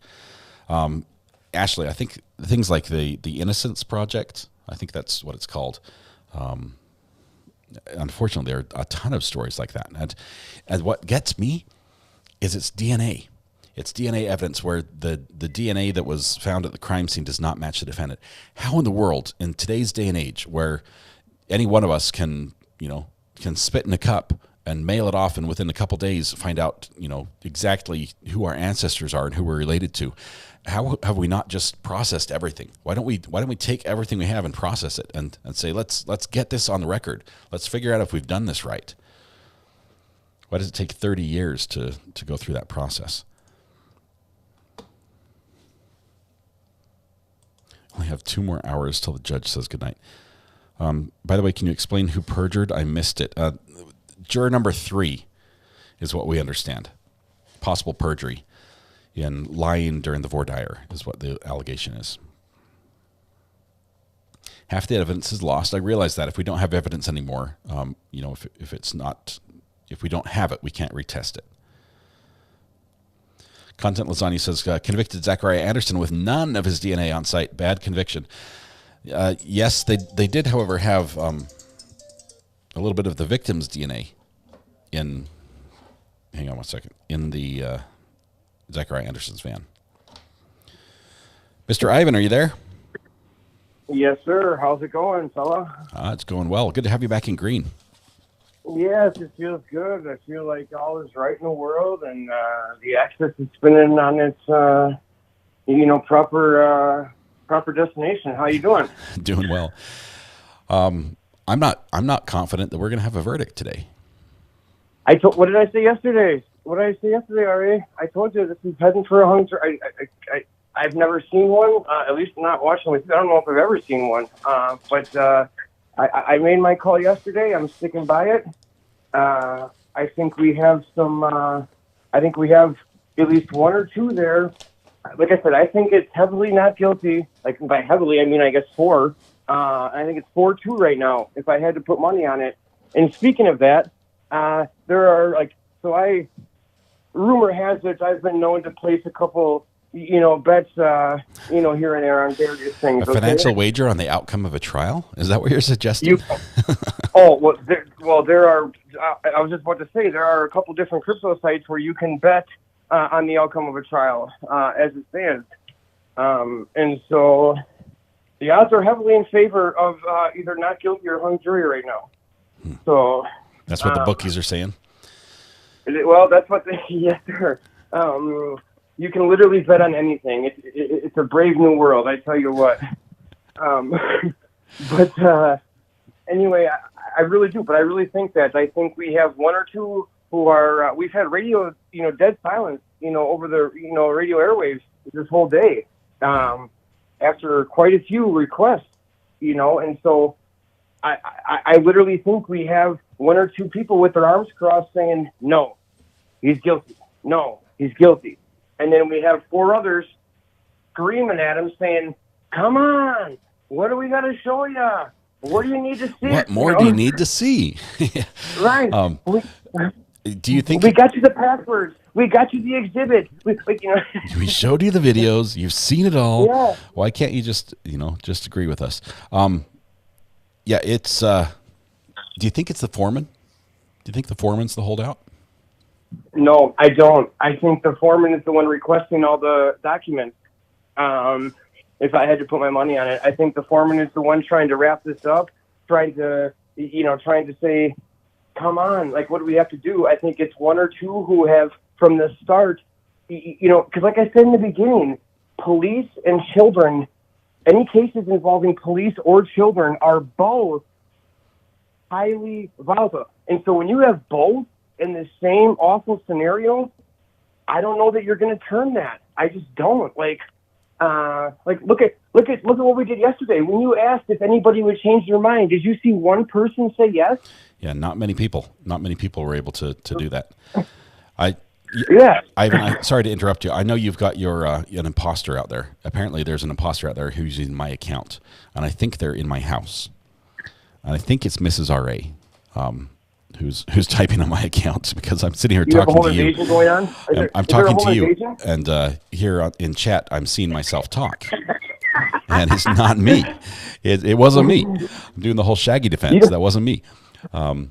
Is there a home invasion going on? Yep. Throw a jar of spicy pickles. Do what you got to do. Yep. Here's what I'll say. I just thought of this while you were talking, Ivan, as we're talking about the possibility of a holdout in there.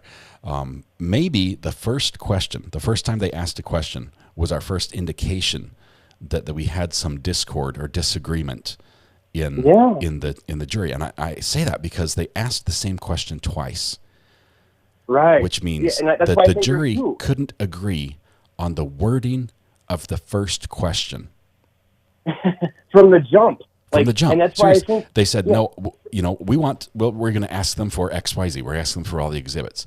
And somebody said, no, we want you to ask for all the poster size, and so we had both questions. They were identical. If the judge had said yes to either one, the equipment going back, the information going back to their jury would have been the very same thing. Same. But there were two you could have provided two different forms. Right. It would have been the same exact documents, the same exact stuff. And so that's why I think there's two. I think it's 4-2. I think it's 4-2 not guilty. And I think those two, I don't know, maybe they'll arm wrestle. I don't know, maybe it's rock, paper, scissors. Like, I hate to say it because the guy's life is in the hanging, but I don't think there's anything that's going to change their mind. And I hate coming back to these two examples, but like I said, when I was on debate, I was on the debate team of, when I could make it to school, before I got shipped to military school, and I was on the debate team, and those two things we were unallowed to debate were religion and abortion, because our debaters, he said there's never going to be an argument that's going to matter. People have their mind made up, and I think this is one of those scenarios where that falls into, because like I said, what are they looking like at this point? Even if they watched all the footage front to back, without a commercial or bathroom break, they've already watched it. What else is there to look at? Yeah, what else is there to they've had time to be very thorough to go over this evidence. So imagine if this started and initially jury duty, you're all sort of in the same boat. You look over, you're like, hey, you can nod, you can't talk about the trial. So you see each other in the morning, and it's like, a little bit of chit chat. Odds are you don't make friends or enemies during that, because really you're just in the same boat, but you're sort of walled off from each other. You can't really communicate beyond that, and you've been admonished by the judge. You're hesitant to do that, right? Once the judge says, hey, once you step into that deliberation room, have at it. Let it out. It could be that somebody's like, finally, and in their initial outburst of, I can finally say what I think, they really, really offended somebody else on the jury. It's like giving 6 mimes a megaphone all at the same time. You know what I mean? They weren't allowed to talk. They weren't allowed to react. They weren't allowed to do anything. And then you give 6 mimes all hyped up, with 2 weeks worth of aggression, and tell them to shout at each other. I just don't. Like I said, I don't think it's 5-1. I think if it was 5-1, as much as I hate to say it, peer pressure is real, and I think it would be easier to persuade one. But I think if you got a buddy in there, and I think if you got an ally, and you think, there are two people on the same mindset, it's way easier. It's way easier, to say it with your chest. It's way easier, to broaden those shoulders and say no, guilt, or whatever your stance is. So that's why I think it's 4-2. And so I don't know. Like, I don't know what else there is to look at. I don't know what could be. That's why I don't think we've had any requests today. What are they going to request? Are there? What else? Are we going to look for their Netflix, downloads? Are we going to ask for their? This would be interesting. iPad stuff? It's possible that we have jurors in there who are refusing to speak to someone else, who just like, right. I will talk to you, but I will not talk to him. Because of what they said about what I think is true, and they have solidified the concrete around their opinion has set, and they are not going to budge. And that's just it. Like, you can, and that's why I think by the end of the day, at the very most, and who knows, it could flip at any time. But from what I feel and what I have observed so far, I wouldn't be shocked if we get a note at the end of the day saying, I don't know what else to do. I don't know where else to go. And so I don't know, like, this judge's history. I don't know, like, Florida's precedent on how long they make them, fight it out. But I don't think they'll let it get to the weekend. I really don't. Like, so we know that the jury has a call box, basically a button they can push saying, light up the red light, saying we have a question. And that this morning the button was pushed and then unpushed. Yeah. I'm wondering if the foreman is like, no, I'm not going to ask them that. And somebody's like, well, I'm pushing the button. No, you're not. Get away. This is my button. It's my job to push the button. We could have like a huge drama playing out in this deliberation room, and the bailiff on the outside, like, they're throwing things now. I just thought it was somebody getting tackled onto the button. Like, they just tackled the guy and his elbow hit the button. Like, no, I'm not asking that. You got to wear the stupid helmet, for asking that. What would actually be beneficial is actually, and it helps the fact that the judge is not bringing lunch in. I wonder if even without showing them, if somebody could be there and watch them come out and see their face, read their face, and just be like, if somebody comes out just smoking red, steam coming out of their ears, like, get me out of that room. That would be very telling. I can't believe they're letting them leave, during noon. Well, the statistics say that, 1 out of 10 people, actually it's like 1 out of 8.5, is an alcoholic. Maybe we got a drunk in there and they're going out and getting hammered on lunch and coming back and just being unruly. Juror number 7, what's in your bottle? What's in the flask? Yeah, I mean, they're letting them leave like for an hour. Like, heck, you know what you can do in an hour? I mean, I'm not going to get started, but like, lots can change in an hour. Like, you go get somebody a couple martini lunch, they come back a lot more confident all of a sudden. And so I can't believe they're not catering lunch in. So I'm just citing statistics. They say 1 in 8.5 has a drinking problem, and I would know. That's sort of my ballgame. So, yeah, that is funny. I can't wait. I do hope we get to hear what happened in this room. And obviously we're speculating here. We have no idea. It could be that all 6 jurors just say, I think I know where I want to be, but I want to be sure. I don't want to look at everything one more time. And they could just be very methodical, checking things off, and then once they've heard my imagination has gone far too deep to accept that at this point. So I'm expecting an all-out, ties undone, buttons, shirts half buttoned down, sleeves rolled up, ready to arm wrestle or, duke it out for a result. That's where I'm at. Like, my head has gone wild. So we heard a report earlier this morning. I think it came through Twitter that somebody said the jurors that showed up today were all dressed up, proper clothing. Very, very respectful. Almost like they expected something to happen today. And I took that as a good sign. But here we are. It's after 3 o'clock. They probably expected to, because they thought they'd get interviewed. They thought they'd be able to talk to the public afterwards. I'd like to see them afterwards. Like I said, the ties are probably hanging over the shoulder. You know what I mean? The heels are off. They're just ready for battle, looking like a scene from Braveheart or something. So, Anyway, I'll let you fly, man. That's what I'm thinking, and Ivan, just great conversation. yeah. Let me just say, if you love this type of great analysis and commentary that we get from Ivan when he calls in, we are super excited. Ivan and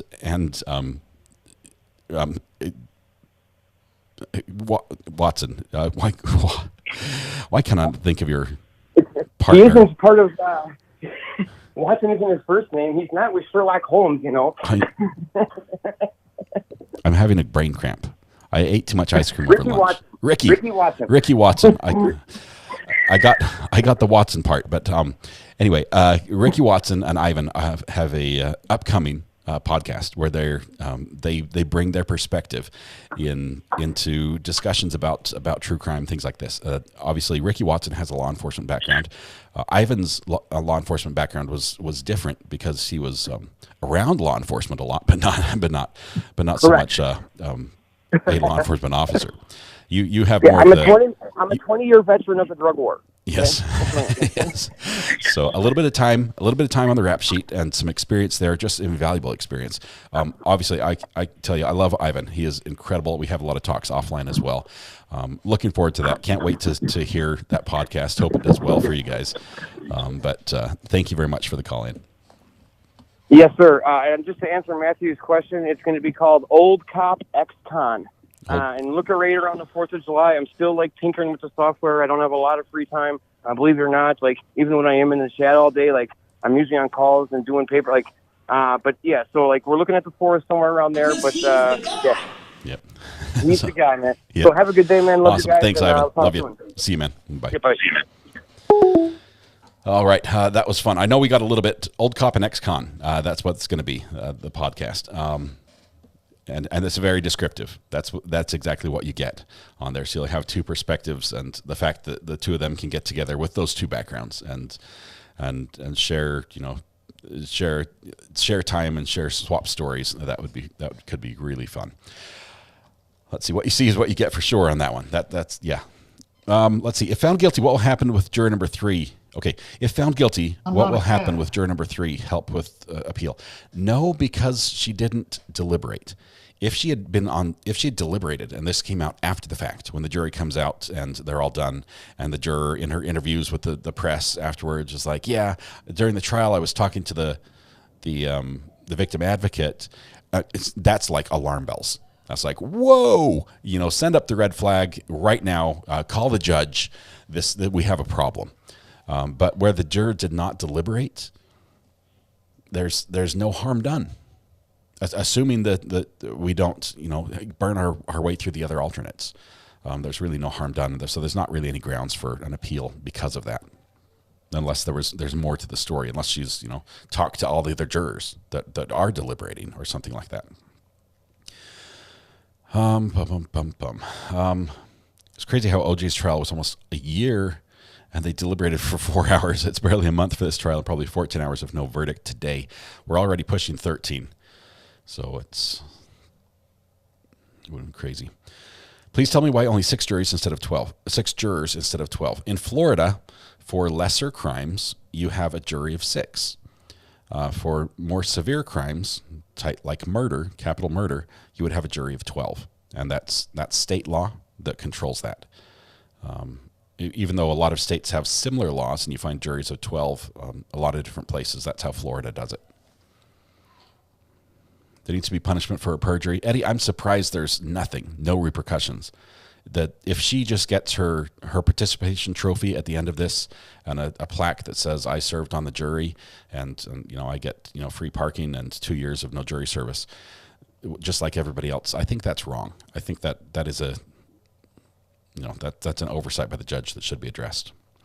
Pam Jams, last February, Lamar Johnson, Missouri, was freed of murder conviction, overturned after 30 years.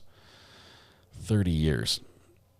There's harm done to the credibility of the jury system, right? But the fact that they caught this and the judge did the right thing is basically it righted it. It righted the harm. And the system is designed that if something like this happens, the rules are designed that if something like this happens, they can be caught. If the state knew about this and did nothing, that would be different. But where the state apparently, as soon as they found out about it, They dug in to figure out what the facts were and said, "Hey, judge, we have a problem." One of the jurors, which they probably wanted on the jury, one of the jurors has an issue, and we need to raise this. We need to tell we need to tell the defense, and we need to tell the judge, and we need to take care of it, and they did. Lesser crime, but a possibility of 90 years because of the number of charges, Eileen. It's like having 500 speeding tickets. Suddenly the fines add up to a lot when you have that many charges, and these are not. I mean, they're still felonies. They're still very serious charges.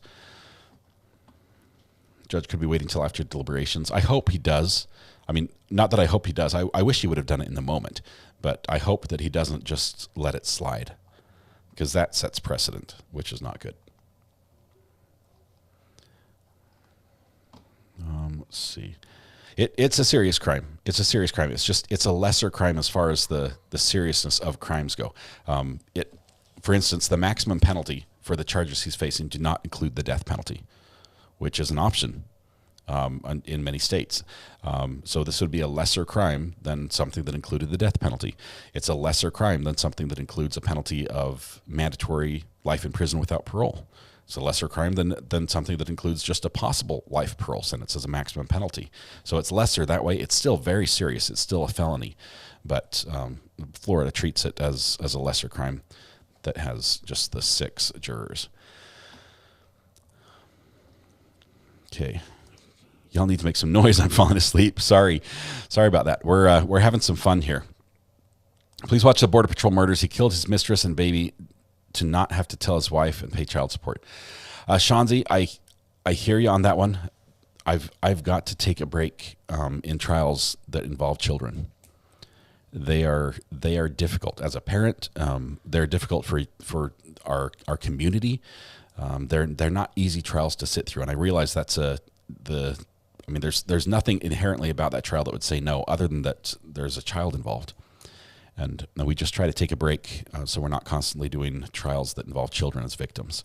Those are just emotionally, they're very heavy. They're heavy on me emotionally, and they're also heavy on the community.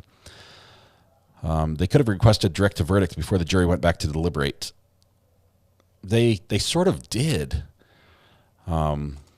Kiki and Rob, welcome. Thank you so much for joining the gallery. Good to have you here as new members. Just know that both of you have a reserved seat. It's one seat, but you have a reserved seat. Type !seat, and we'll get you up there to that reserved seat. They sort of did ask for that directed verdict, I think twice, when they told the judge, look, the state has not met its burden of proof. We're asking for a dismissal of these charges. And there's still going to be another chance that basically they can do that afterwards if a verdict comes back as guilty. Avril Kemp says, hi, RA, still being inspired by your chuckle. Please incorporate it into your signature tune. Oh, and your channel is wonderful. Avril, thank you very much. I appreciate that. I don't remember chuckling, but I might do that a time or two. Let's see. I want jury duty so bad, says Stephen. It's the people that want it that never get it. Here's Stephen Blevins. Let me tell you exactly how to get picked for jury duty. Go online and buy a non-refundable airline ticket for a specific date, probably 60 days out in the future, 60 to 90 days out in the future.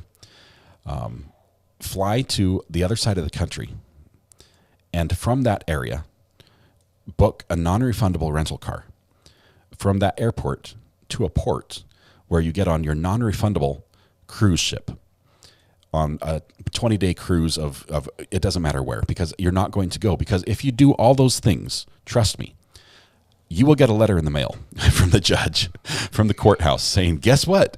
Your number came up, and it's now time. It's now time for you to serve. Yeah, that's we've heard that all the people who want to serve jury duty, then it comes up at the least opportune time. It's like, hey, I finally had my vacation. I'm finally trying to celebrate. My anniversary is coming up or whatever. Guess what? If you had like a non-refundable, if it was a huge financial burden for you to serve, you might get excused for that. But if it's just like, hey, it's my birthday, guess what? We all have birthdays. Hey, I wanted to go on vacation that day. Guess what? We all like to go on vacation. You have a civic duty. You're expected to shoulder this. But it seems that the more excuses you have to not do it or reason to not want to, the higher the chance of serving. So it's the people that want to serve that never get it. Ivan gifted a membership, and it went to DE. Congratulations, DE. Thank you very much, Ivan, as well. That is absolutely great.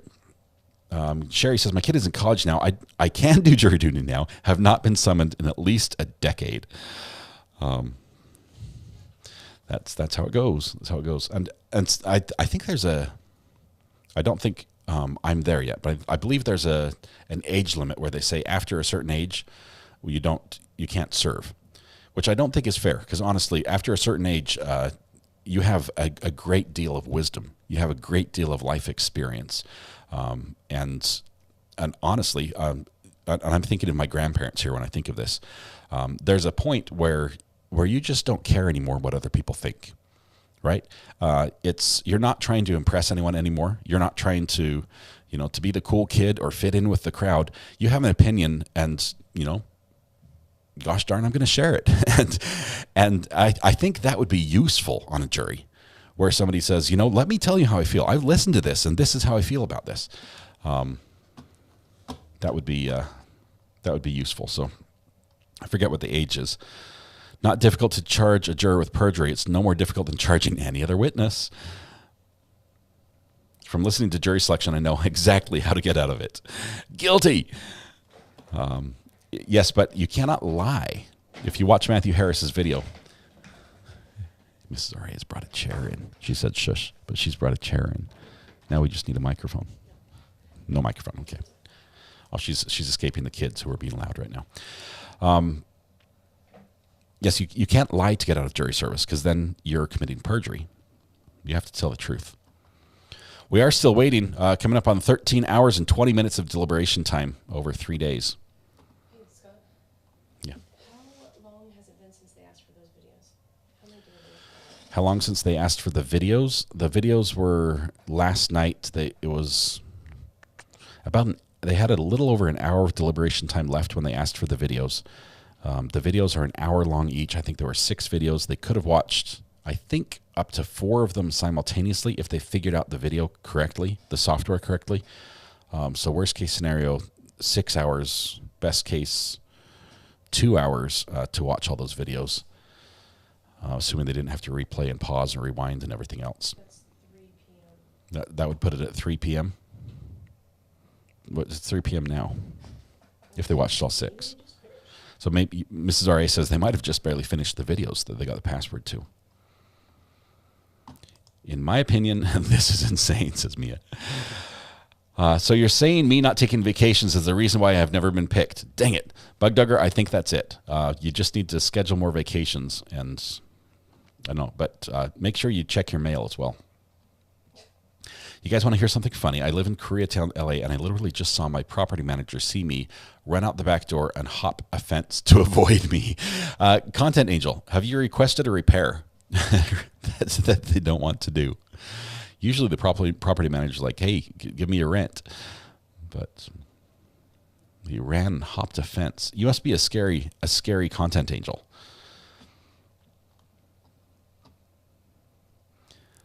I think it's age 70 is the threshold. Debbie, we're still working on getting her a mic. I can get her a portable one. She's saying no, I think. Are you saying no? I'm waiting for drugs to kick in. Mrs. R.A. has a headache. We have to be quiet. She has a headache.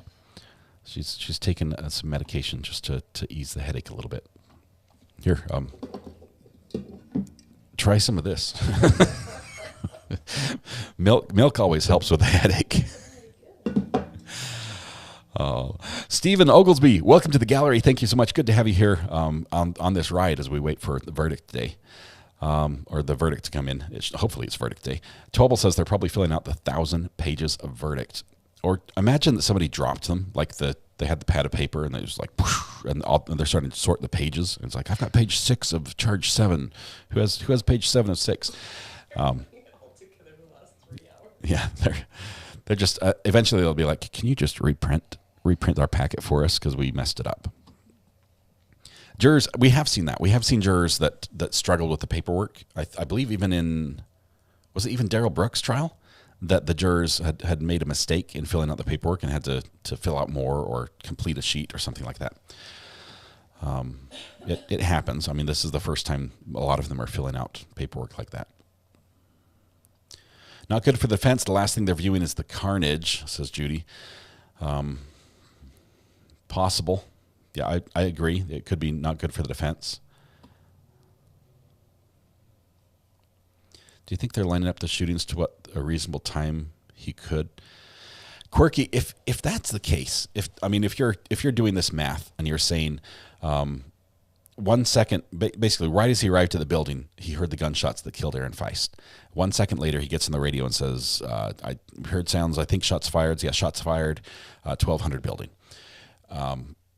If you start a stopwatch then and say, okay, how long between that and when the next shots were fired? I believe there were, 42 seconds?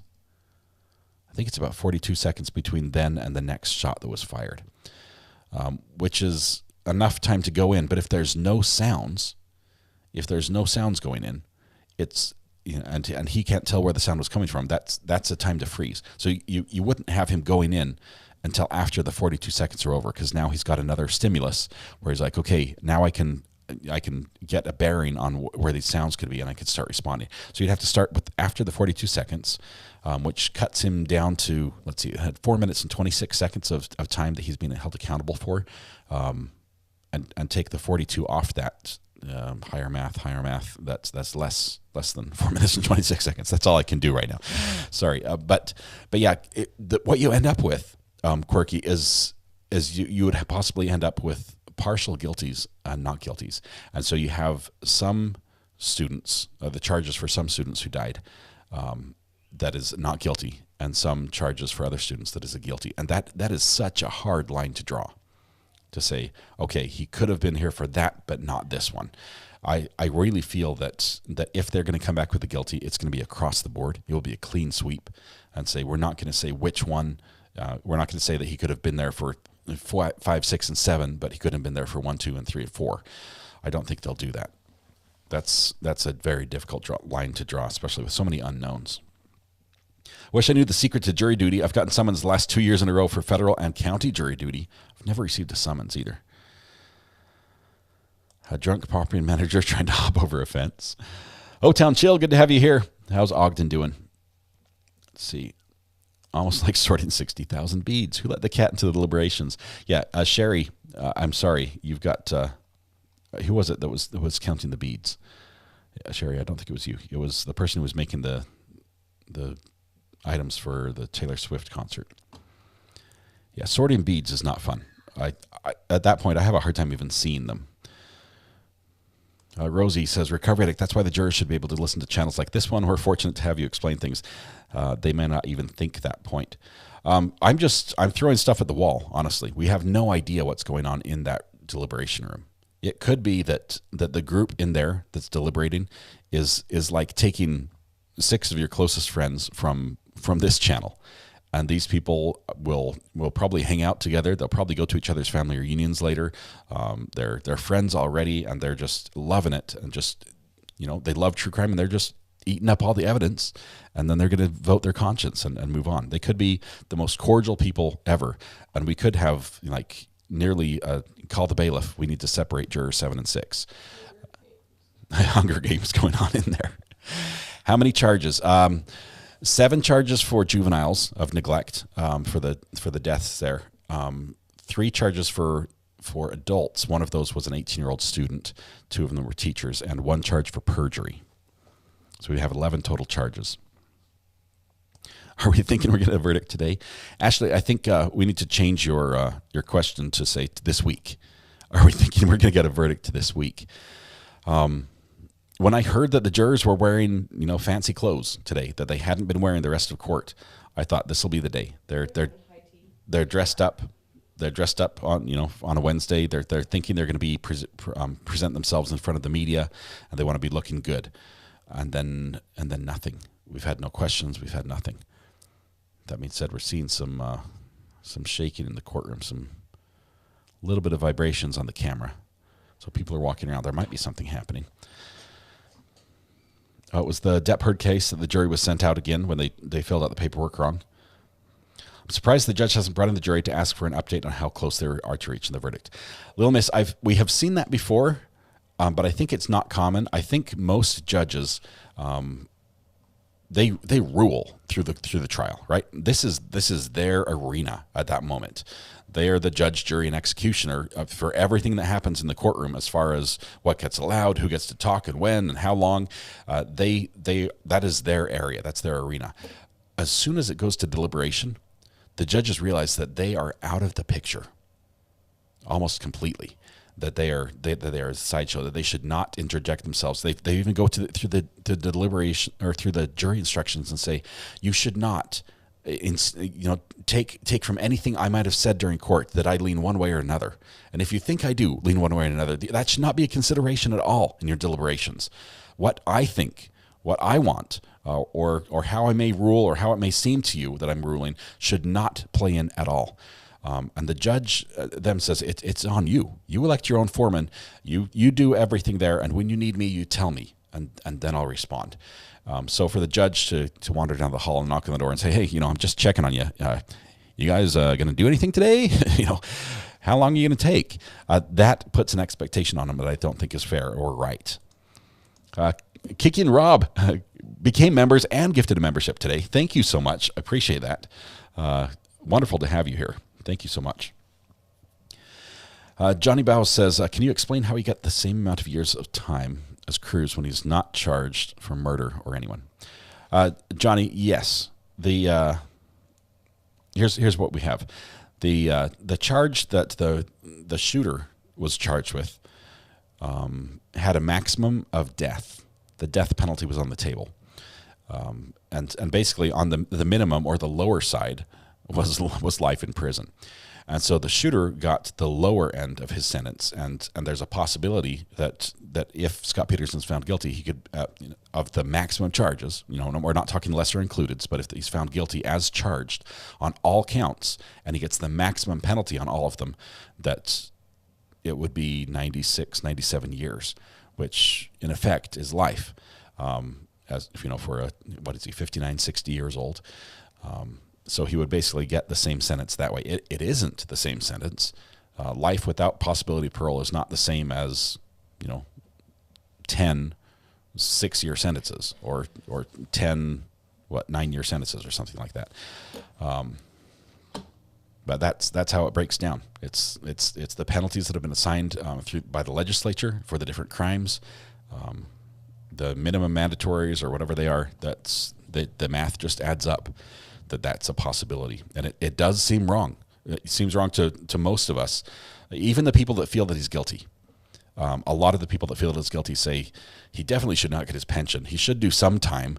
But to say you get the same punishment of the person who thought up and carried out this heinous act, that's a hard sell for most people. They want something minimum. Maybe the jury's thinking that as well. They're not supposed to consider the penalty. The judge told them not to because they are not the ones that issue that penalty. Kiki and Rob, the membership you gifted went to Brooke, by the way. Congratulations, Brooke. Good to have you in green. What if they plan to wait until the very end of the day today and give their verdict, but they've just been chilling all day? We do know the courthouse is very cool because a lot of the reporters have come in, have been putting on jackets in the courthouse. And according to the weather, at least the weather map I've been checking, it's warm in Florida. So apparently they keep it nice and chilly. And maybe the jurors don't have air conditioning at home and say, this is, at least I can be cool here for the day. They're in there watching Netflix and chill. Hope you get a verdict before July. Darcy, I do as well, because they will need new paperwork if this goes beyond this week.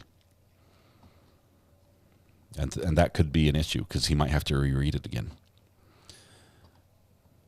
I've surely missed this. Does Mrs. Ari think guilty or not guilty? Lillis, are you up for talking at all? hang on one second. I'll answer Debbie first. It hurts. I have a headache.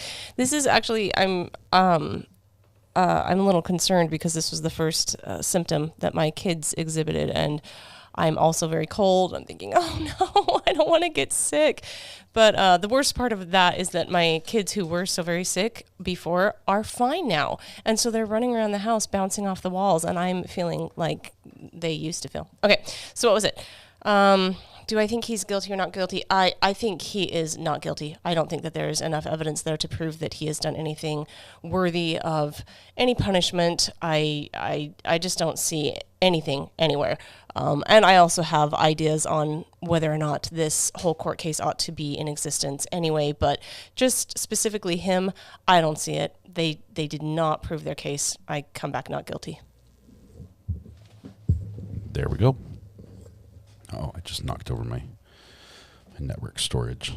I need a new place for this. I've got a 4 terabyte network storage drive that I'm trying to use for video storage, and it has to reside somewhere on this desk.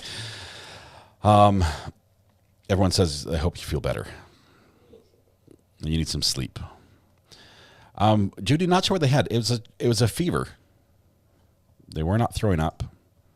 They just had headache and a fever, and it would come and go. And you give them some meds, and they think, oh, I'm better now because the symptoms are gone, and then they want to run around and play, and then the meds start wearing off, and they're like, I'm dying, and so it just alternates between those two.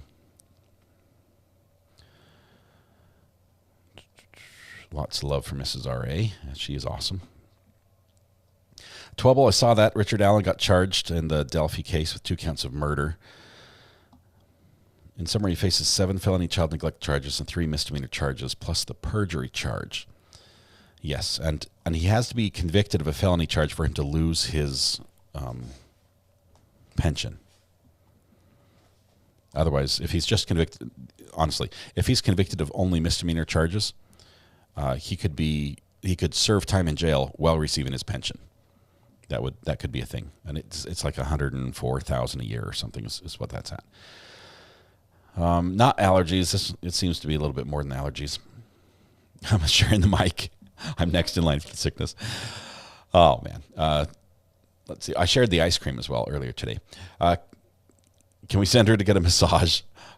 We probably could. We've got a couple people we could call.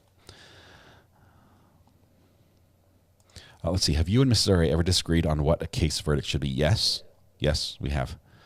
Mrs. R.A. is her own woman, and she thinks and comes to her own conclusion. We do not share a hive mind in any way. Still no verdict. Yeah, it's going to be another day, I think. Having said that, there seems to be more vibrations with the camera. People are walking around the courtroom, so somebody's expecting something. Let's see. Husband got summoned for jury duty in the court where he is a detective. That would be interesting. I bet he'll get a pass for that. Why would cops want to set a precedent? Seems like that's not in their best interest. And possibly because the public is outraged at the lack of police response. And if it can be pinned on an individual person, then you get a scapegoat to funnel the anger at. Lacey says, I'll pay, recovery addict. No, we've got some friends that work as doing massage. I think one of them even does like house calls, like brings the table and everything. She fixed my elbow before. She's pretty awesome. Yeah, we might have a couple people to call. Somebody holding a grudge. Connecticut has lousy weather. It doesn't even feel like summer. We will go ahead and file that in the complaints box, Tia. I'm sorry about that. Wish you had some better weather for summer. Isn't Derek Chauvin still getting his pension? I don't know. I don't know his pension status. I'm doomed. Well, we probably shouldn't kiss either then. If just sharing a mic will get me sick. I'm in more trouble than just sharing a mic. It's a shame that juror's decision makes or breaks this pension he worked for. I'm severely immunocompromised, so I have been ducking COVID. Fingers crossed I don't get it, Caper. Hopefully you don't. That's no fun. Storms are rolling into Minneapolis. I can see the air here. Maybe it'll push the smoke out. Yes, the lady that does house calls does a great job. She's got like a little portable table, and just can zip around and pop in and give you a massage. What was wrong with her elbow? I didn't know you could hear that. She had hurt her elbow, and it was just bugging her, and it just needed to be stretched and worked a little bit, and it got fixed. Let's see. I'm just grateful Mrs. Recovery Addict lets RA be friends with bad influences like me. Oh, Tammy says, had to bring my son to urgent care last night. Fever, headache, and achy. Tested negative for strep, flu, and COVID. Doctor told us to give him Motrin, Tylenol, and just wait out the storm. I think that's probably what we're dealing with as well, although we haven't had to take him to urgent care. The fever has not been that high. And it's, a little bit of children's medicine can take it off. Lacey, thank you for gifting another membership. That one went to Tracy Van Eden. Congratulations to Tracy. Will you send out a notification when the jury comes back? We will, Debbie. But if they come back while we're still live, it's a little more difficult. I can send out a community post, but YouTube doesn't notify you of community posts the same as they do when we're still live. So basically, you can't leave. Sorry, that's what we're getting at. Chauvin is collecting over $50,000 a year plus cost of living increase while residing in state custody.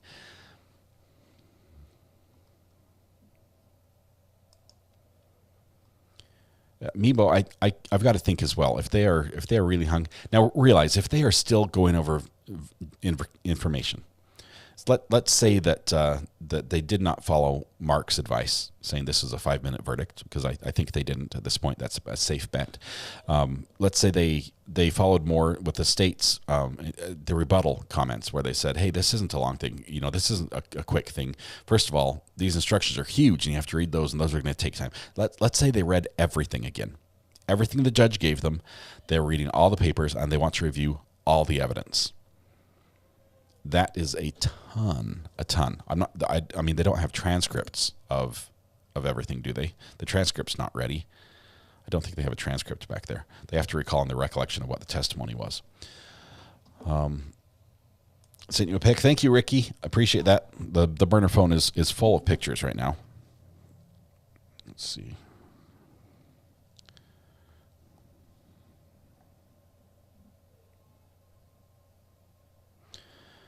See, I've got one here. It says, "Hi, Ari, I want to say my piece. I believe that Peterson is not responsible for this." That would be... Okay, that would be the shooter. And I think, I had to edit that. I think that if Scott had run in, Moore would possibly be dead, because who says that he would... Who says that he who must not be named didn't see Scott and the two of them have a shootout, and then we'd have Moore dead. Yeah, if the shooter knew that the school resource officer, the first to respond, was out of the picture, that could have ended differently. Matthew has a request for a custom emoji. We need a dynamite emoji for times like this. Then we can drop the dynamite charge. Do you want like the old-fashioned dynamite box, or like a stick of dynamite firecracker type style? Because I'm on board with this. Doodle-doo.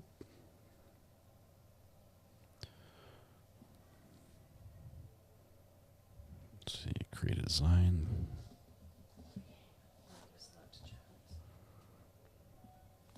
Here we go. Let's see, which one did he say?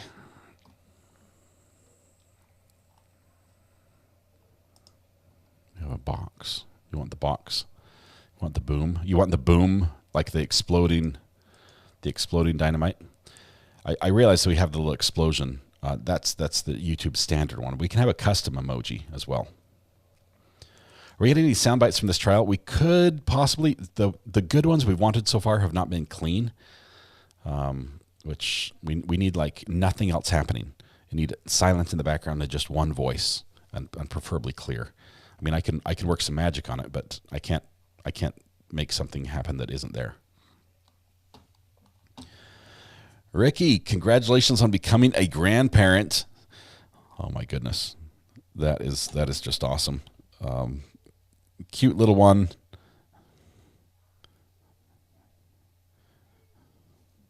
Grandbaby, I know she's hard to see. Oh, she's a cutie. Ricky, congratulations. That is awesome. Hang on one second. Let's see. Dynamite. Do you want to try? Bring the jury.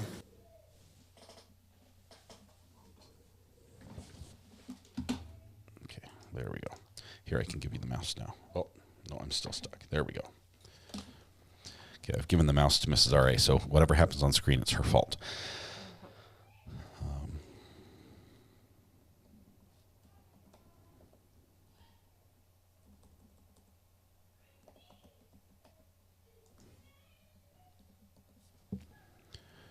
See, dynamite charge.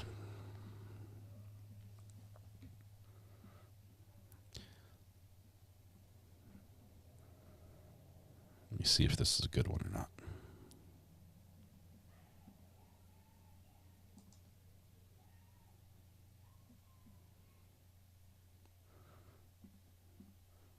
You need to make a clear background, transparent. Still nothing happening. Coming up on 13 hours, 45 minutes. It's her fault or her credit. It depends. If it's good, I'm going to take the credit. Is that all right?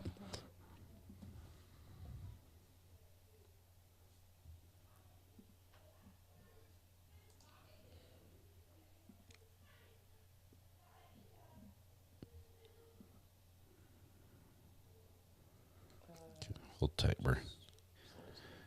How can I DM you a link? It's a New York Times article on tennis elbow, and it details exercise and a $12 foam stick that will fix it in a few days. It's the burner phone, Sherry. If you type !burner in chat, it will respond with my cell phone number. Yes, I give out my cell phone number, and that will you can text a link there. But YouTube eliminates links from chat automatically.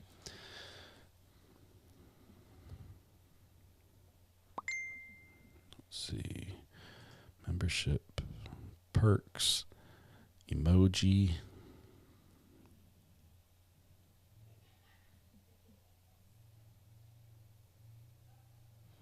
I have to get rid of emoji. I would need 160 more members to get another emoji without deleting another one. So let's see. So guys, let's go. What was? Yeah. So either you guys need to get really active, or we need to say goodbye to an emoji. Let's see, we've got Cash Baby. Can we get rid of Cash Baby? We got handcuffs. We got the coughing. We've got the guy in jail. Hot mic, gavel. Pickles are staying for sure. Maybe the cuffs. I think the handcuffs need to go. Let's get rid of the handcuffs. And we'll bring in...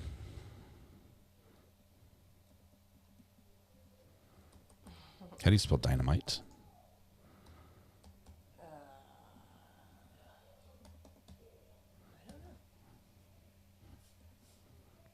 Well, that's how I spell it. I mean, pickles for sure. I click on that 1 month membership up there on the top. Who was? Did I miss that one? Let's see. Pantufel says doppelganger movie cast. Mark Eglarsh equals Martin Short. Judge Fine equals Sam the Eagle from Muppets. Female prosecutor equals Olivia Wilde from House Help. With rest. Oh my goodness, that is really funny. Congratulations on your month anniversary message as well. Let's see. This is Alan Charge. Is it ALAN or ALLEN?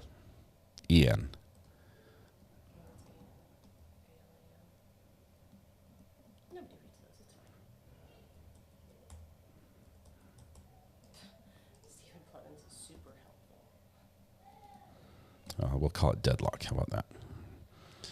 Replace image with our dynamite. Save and publish. Okay, so now, yeah, it's too late. I already could not spell dynamite, and I had to resort to some other word.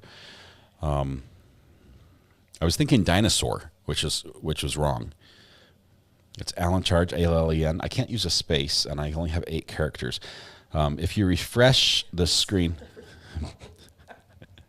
if you refresh your screen and check your emojis, it's going to be available now. So special request by our resident Matthew Harris, lawyer and friend of the program. We have Dynamite. Let's see. Big Boom Bang Mite. That's too many letters. It's not showing up, so you might have to do a refresh for it to be there.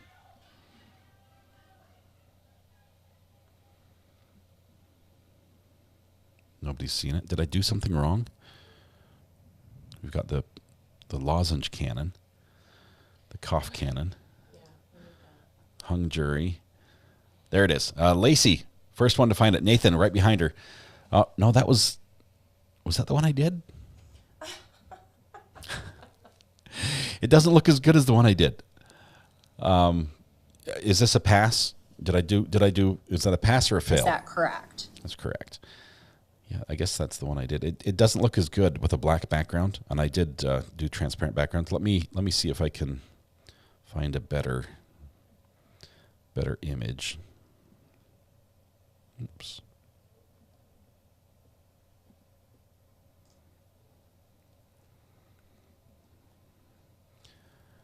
The internet is hard. Chat is blowing up, says Tommy. You guys are great. Still nothing from the courtroom. You're talking about stuff that is not relevant. Dynamite. Dynamite. Okay.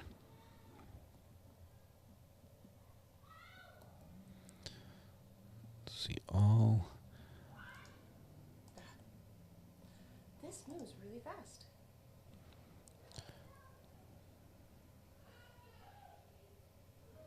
I think we need an angry Dynamite image. Which one's that? At some point, can the judge stop the jury and just declare mistrial himself? I'm not a cat. I don't think so. I've never seen that before. But I mean, if the jury is going, a week with nothing, at that point, I think the judge might be like, "Okay, you guys, can we talk? Is everything okay in there? You guys still alive? You still friends?" I'm not a camel. Okay, let's download this image. We're gonna update the Dynamite just a little bit, and you tell me if this is any better. There's a lawsuit. There's a lawsuit. Matthew says as long as they're deliberating, but what if they're like fighting?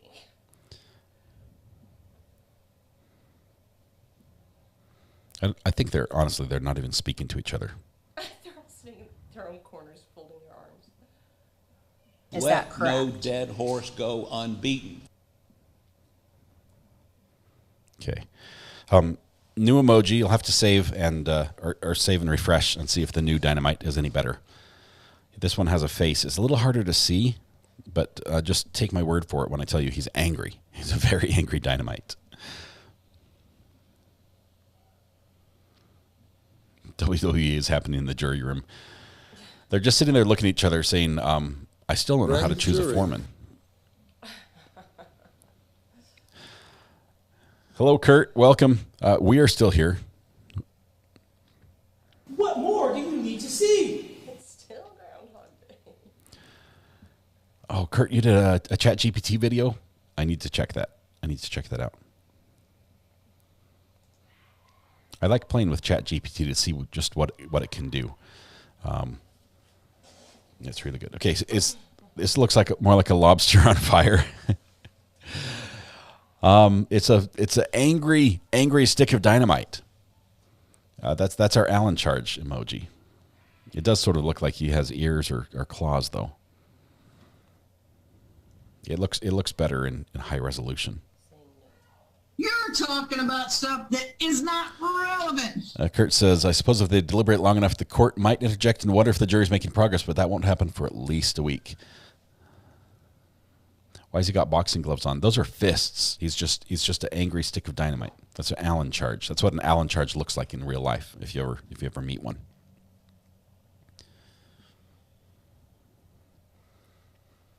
Okay, I'm going to need the mouse back. Hey, Matthew, Miss Ari won't give you my mouse back. She's breathing my air. Here we go. Eyeglass should have left that burden of proof chart up like Ari suggested for as long as possible. I agree. I was surprised he took it down. Generally, you want to, if you've got something that you want in the jury's mind, and he definitely wanted to show it. We know that the state did not want it because they objected to it, and the judge overruled and said, yeah, he could show it. But as soon as he was done talking, he grabbed his poster and he went home. And I'm like, no, leave that up there. Let that just marinate in their minds. Let that be everything they can see for a little while longer instead of just immediately tearing down your display. The chart was just it was the defense's version of the different levels of proof you have to reach to find guilty.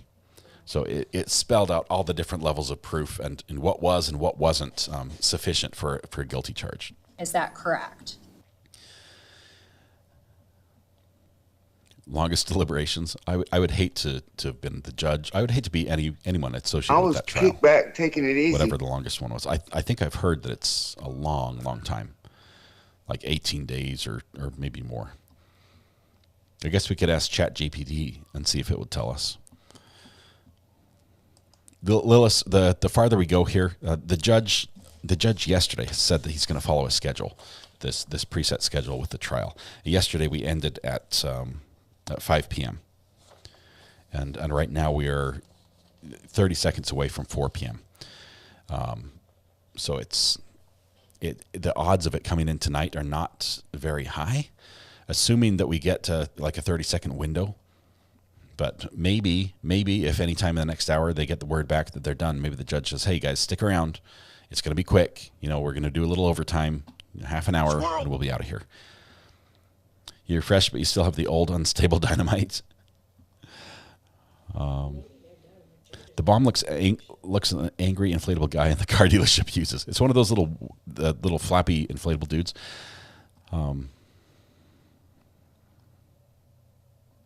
I was going to download ChatGPT, but it wanted my credit card number. Little miss, yeah, you should not be putting your credit card number in for ChatGPT.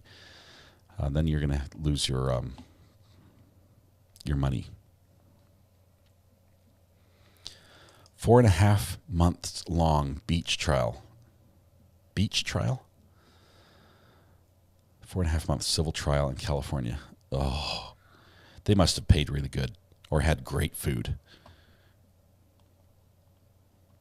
Because after 4.5 months of deliberating, everybody in that courtroom is guilty. I have to sign out to do some actual driving. Red Pen, I'll be listening. Lurking. Have a great night. See you in the morning. Thank you, Red Pen. Appreciate it. Love that you were able to join us for so much today. Do you know the name of the song Ari played while he was on the private phone call? The first song. First song I played was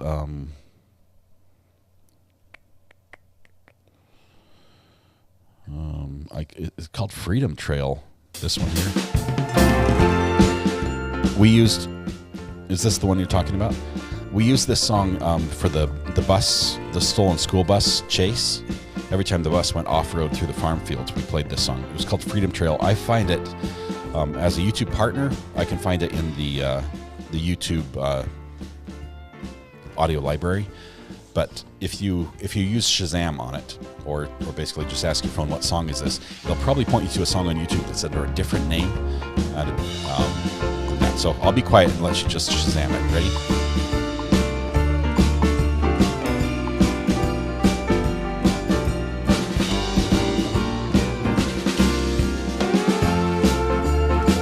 Okay, that should be enough. It's called Freedom Trail for me. So that's all.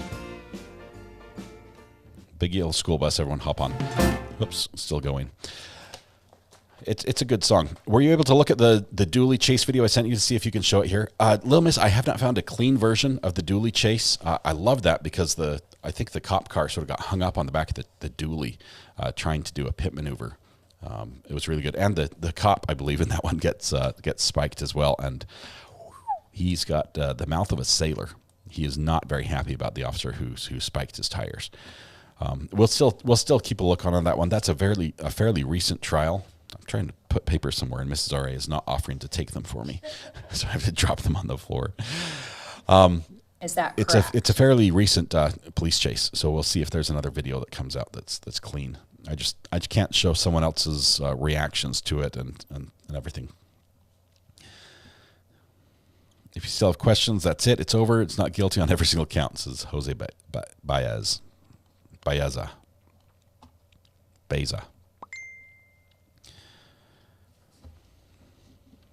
Okay. 14 hours. I'm not a camel.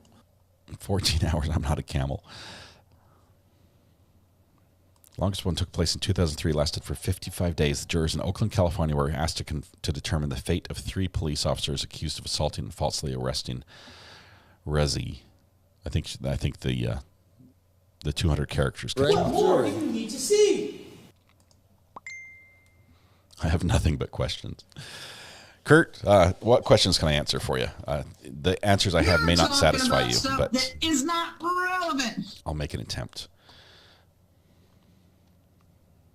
We were talking, Kurt. I wonder. I'm not sure if you heard this. We were talking about the first question that came out from the jury, and wondered if we can read something into that. And basically, Ivan Victor and I were talking about what if that initial first question, which is actually 2 questions, is an indicator of how the jury cannot get along, where you have 2 questions that are asking for the same thing, but they're worded differently.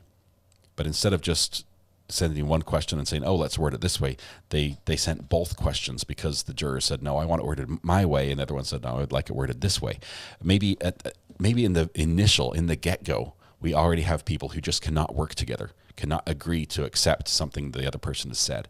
And maybe that's our initial indicator of why we're going to be here a while, basically. Break out the menus because we're not going anywhere. Matthew has nothing but answers. He has great answers. I can vouch for Matthew's answers. The general wisdom is that trying to read jury question tea leaves is a fool's errand. Yes, we did see, though, Mark Eiglarsh not just listening intently to the questions, but every single time a question comes out, he wants to hold it. He wants to caress it. He wants to feel the ink to make sure it's wet, analyze the handwriting style. Every single time, every question, he's like, Judge, can you just hand that to me right here? Yeah, is it all right if I look at it over here? It's meant something to him, and I'm not sure what he's trying to gather from that. I think he's not insinuating, Judge, you read it wrong, but he did definitely want to get his hands on every single one of them. We should call juror number 3 to help. She has all the answers. I think she knows by now. You've got to think juror number 3 knows. If she's willing to talk to somebody against the admonition of the judge during trial, I think she's willing to look up on the internet and be like, I wonder what's up with the verdict. I say 4 not guilty, 2 guilty, says Tommy.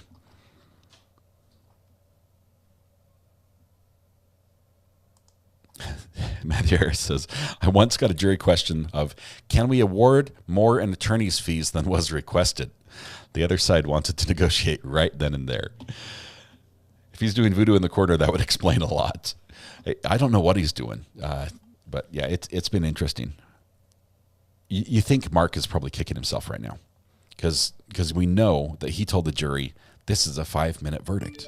That's his words. This 5 minutes in and out. You don't even bother taking a seat. Just go in there, scribble the name, check the box, come back here, not guilty. It's 5 minutes. That's all you need.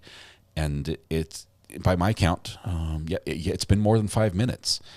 And so he's already not had the result that he sort of encouraged them to do. So he's got to be nervous. He's got to be looking at this thinking, did I blow the closing? Yes, you did. He never got to talk about the charges. He never got to talk about the instructions. He never got to present something other than the way the state presented. Here's what to do once you get this paperwork. He doesn't trust the judge to read it. Well, the judge has been sort of mean to him, according to Mark, I think. The judge feels like he's had his hand slapped a couple times. He even objected to that. The judge wanted to sidebar it, but once the jury was out, they sort of talked about it openly. He's like, I feel like you're being mean to me.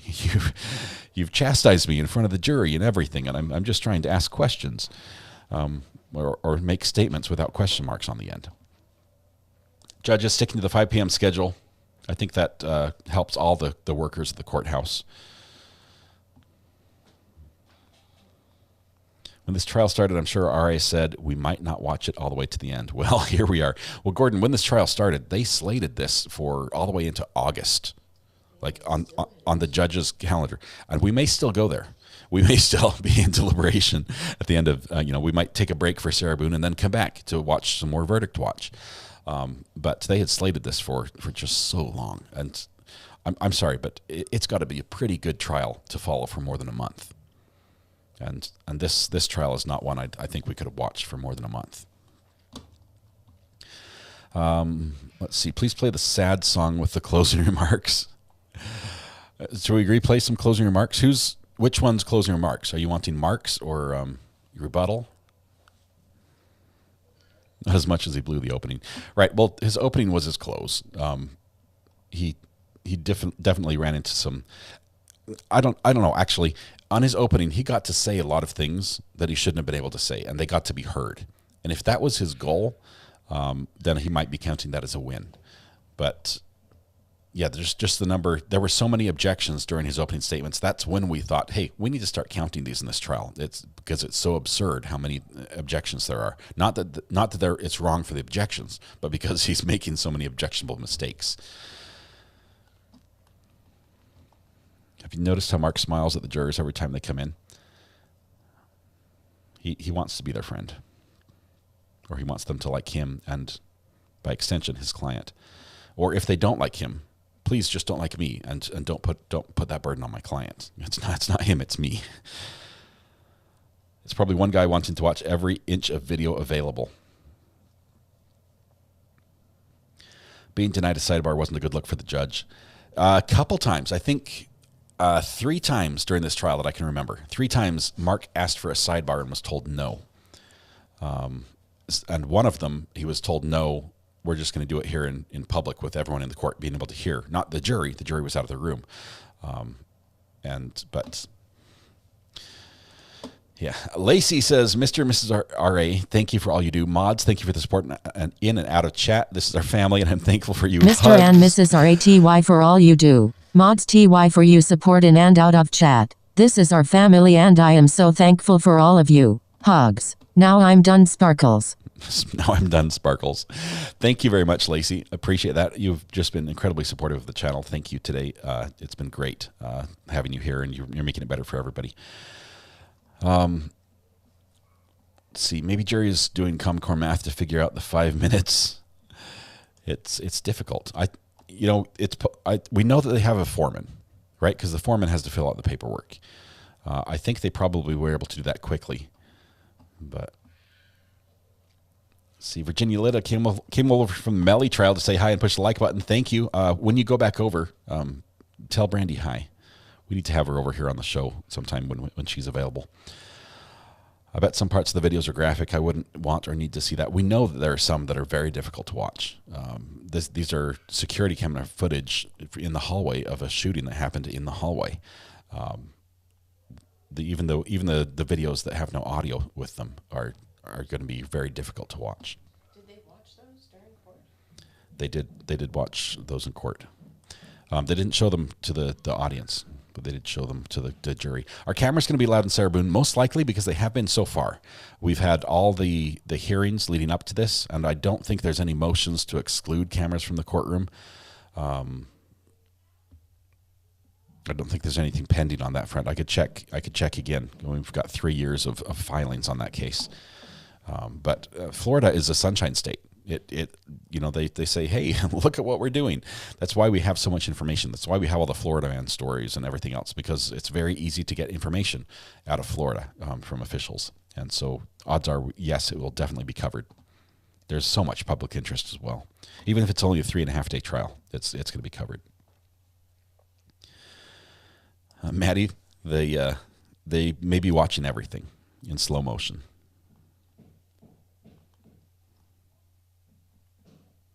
Can we get hoodies soon? Asking for a friend. It's only 110 in Texas. It's seriously, half the country is under like a fire watch or breathing smoke from someone else's fire, and you guys are asking for hoodies. I will get you some hoodies. Defense really botched the opening statement and missed out on a great opportunity.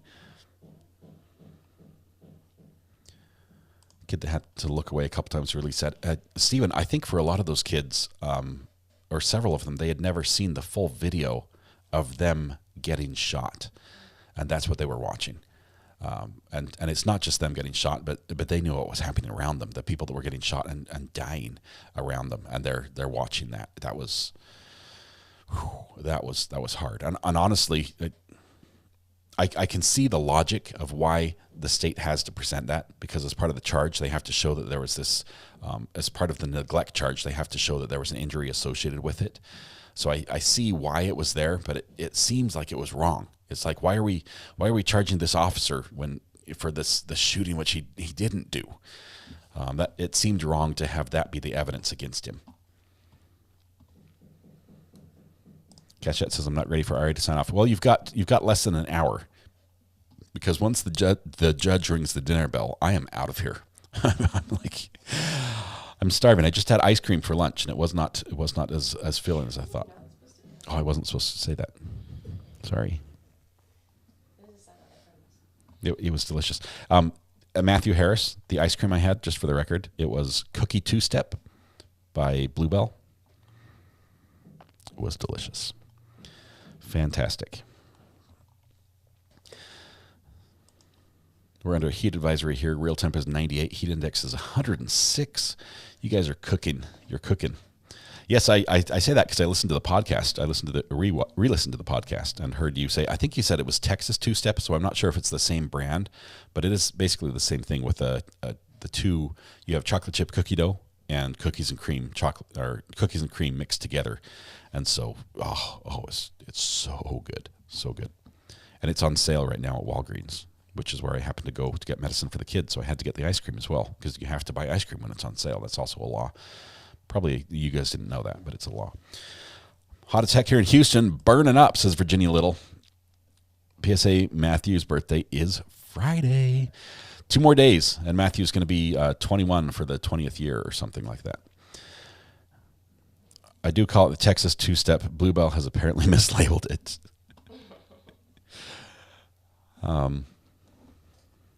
Brown Barn's going to be at the beach next week, but if James and Cynthia are on the RA's docket on July 5th, then I'll figure out a way to watch. James and Cynthia are on the docket. They'll be in Judge Cedric's courtroom.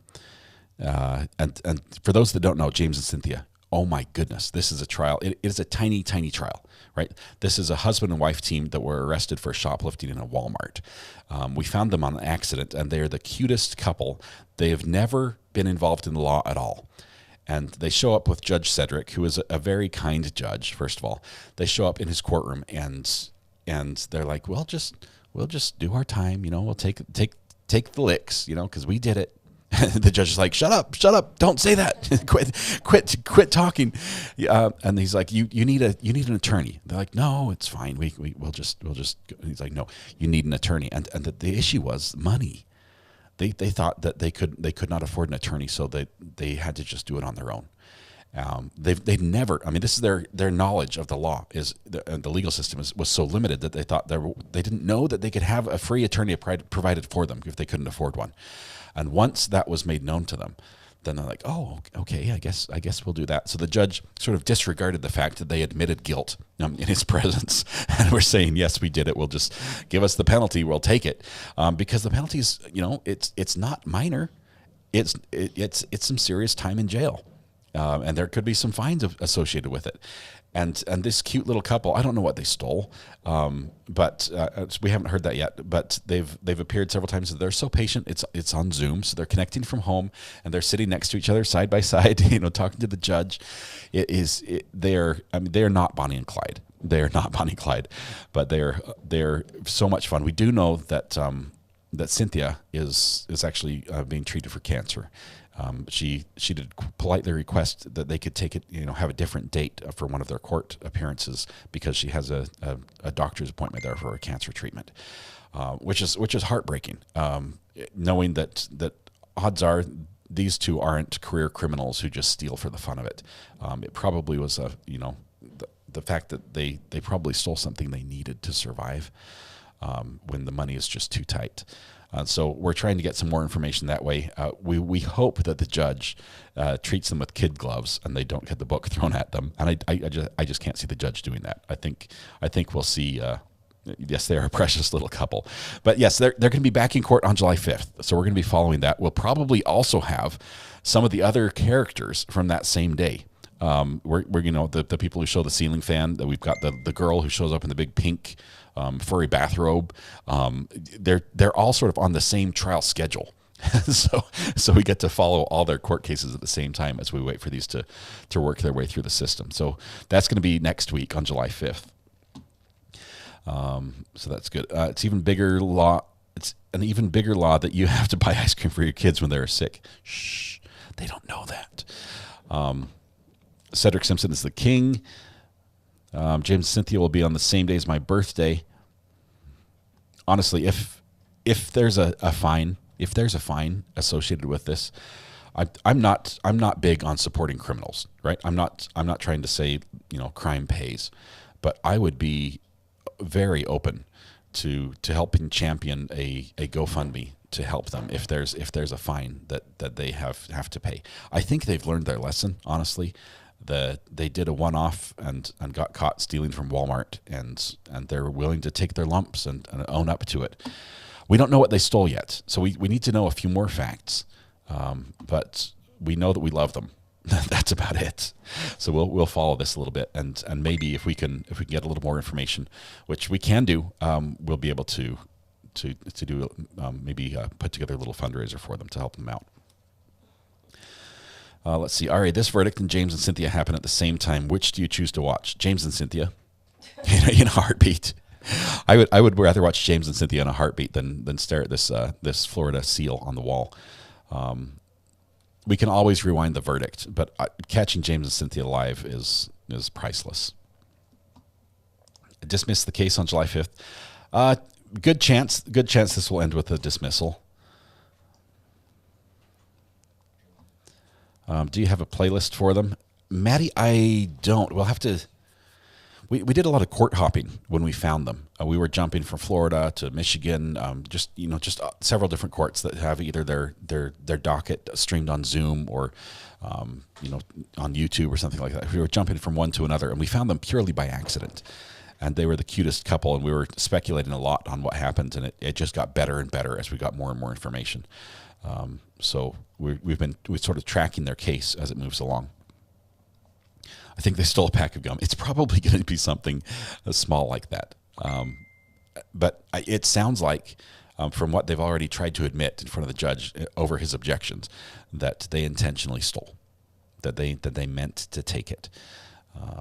Is that you going ding or my phone? That's me. I'm getting messages. I'll turn that down. Sorry, Debbie.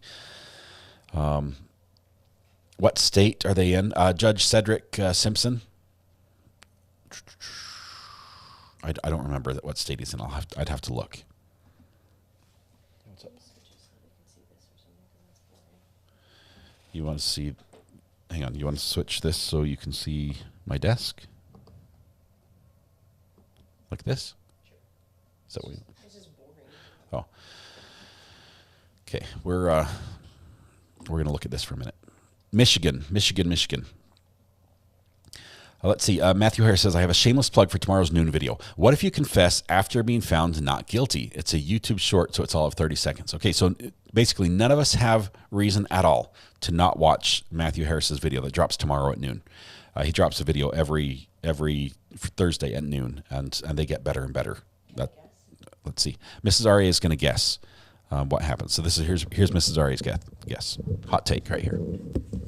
This is seriously a guess. I think they can't do anything about it because you've already been tried, and they can't do it for double jeopardy. That's a guess. I don't know. Okay, and I'm going to go the other way. I'm going to say that's going to be new evidence, and you could be retried. That's what I'm thinking. So if you go out there and brag and say, hey, I got away with murder, I actually did it, I think that's new evidence. Dinah says, recovered. Brandy says hi, and she misses you all. we need to have, when Brandy has a break in the case, we need to have her back over on this channel. Just to say hi and talk about some of the crazy stuff. The trials she's been following have been a riot. Some of them have just been crazy, absolutely insane. Just some funny action. I know she's had a lot of good content come from the closed captioning on some of these trials, as YouTube tries to guess what the words are being said in court, and it fails miserably. Those have been funny. Obviously, she's got some great stories to tell. So we'll have to bring her over here briefly if she can find a break sometime. Double jeopardy. Wouldn't it be double jeopardy if you're already charged? Thank you, everyone. Brandy's saying hi. I appreciate that. Brandy is amazing. You guys know because she's been here a lot, but. We love Brandy over here. She is extremely organized. What she does with data, especially cases that have a lot of very difficult to quantify data, and puts it together in a chart that makes it easy to understand, is unbelievable. It's going to be watch what she does during the Brian Koberger case if this all moves forward, because we have cell phone pings. We've got different cameras at different places. We've got all sorts of different things we'll have to piece together in timelines that will be very useful from her.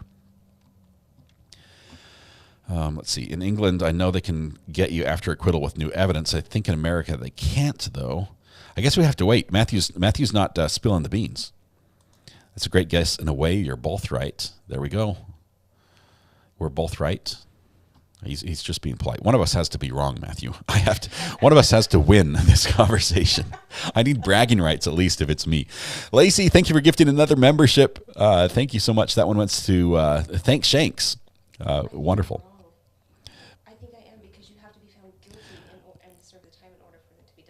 You have to be found guilty and serve the time in order to be found for double jeopardy? No, I think you have to... You have to be found guilty. You can't be tried twice for the same crime. But, oh man. Maybe if the charge was a little different... Matthew, release it today. Yeah. Matthew, can we become members and get like an early release?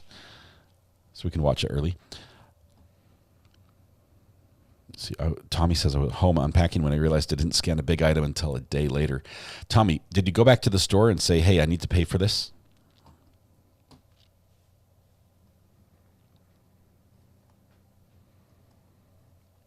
I'm curious if they like at that point tried to charge you with shoplifting when you're trying to make it right. She showed charts today. Brandy is amazing. Linda, you are not wrong. She is really good at what she does there. She's going to go far. It's going to be great. Couldn't they charge them for lesser charges they weren't included in the original charges, like acquitted for murder, but now they can do manslaughter? That's what I'm thinking. A different charge, a slight variation to the charge would be different. I'm actually standing in Kroger right now playing a rose bush for my wife. Planting? Buying. I think you're buying, not playing.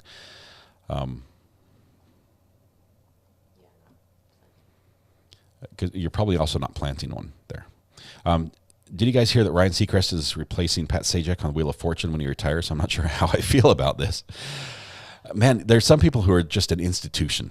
Pat Sajak, how do you replace someone like that? You don't fill their shoes. You almost have to change the format of the program instead of just have somebody else do it, because no one will ever do it the same. No one will be able to be as good as what we expect it to be. We needed Brandy to do a timeline on Scot Peterson. That could have been useful, especially we've got all the timestamps and the different occurrences. Maybe the jury.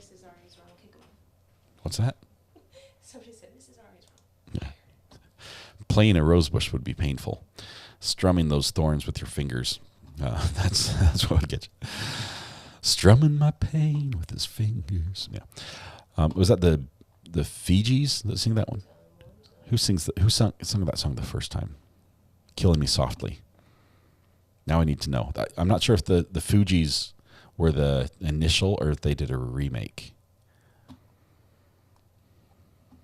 It was the Fugees, I'm correct? Is that correct? Okay. Roberta Flack. That's the reason. So the Fugees are a remake. I think it was a remake.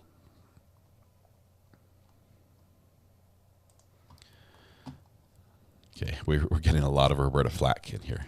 That's the original. Okay, Michelle says, a recovery addict, double jeopardy attaches when a jury is seated if the verdict is reached. Confessing post-verdict can give rise to new charges in civil court. Not sure about different criminal charges.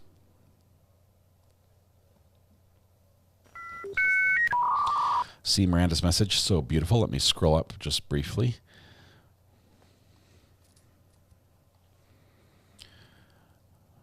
I'm scrolling up a lot. Why can I not see Miranda's message? Just look for the green name. My wife has given me not helpful advice.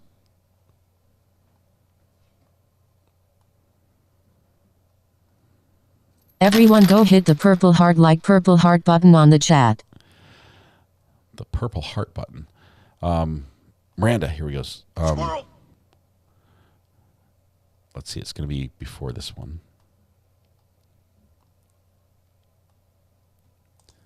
Let's see. My son is nonverbal autistic, so he doesn't speak, but he learns shh. So every time RA says it, he says it. That is awesome. That is awesome. That is cool. I don't know if he likes hugs or anything, but give him a hug for me. If that is. Sometimes they're maybe just a thumbs up. That's really cool, Miranda. I've got a nephew who's nonverbal autistic, and let's see. Maddie Graham just gifted a membership. Thank you very much, Maddie. Appreciate that. And guess who else appreciates it? Duck and Felonies. Duck and Felonies appreciates that. I love that name, by the way. You've received a gift membership by Maddie. Very much appreciated. Lots of purple hearts in here. We're coming up at 14 and a half hours. We've got half an hour now, basically half an hour before the judge calls it quits. We're going to jump back over to the courtroom just briefly, just to show you what's happening. And it's nothing. Is Emily D. Baker in chat? All those purple hearts? No, but we have a lot of fans of EDB in here. I don't think Emily's ever been in our chat. She's a busy girl. She's a busy girl. Lacey, thank you very much for the super chat, by the way. Appreciate that.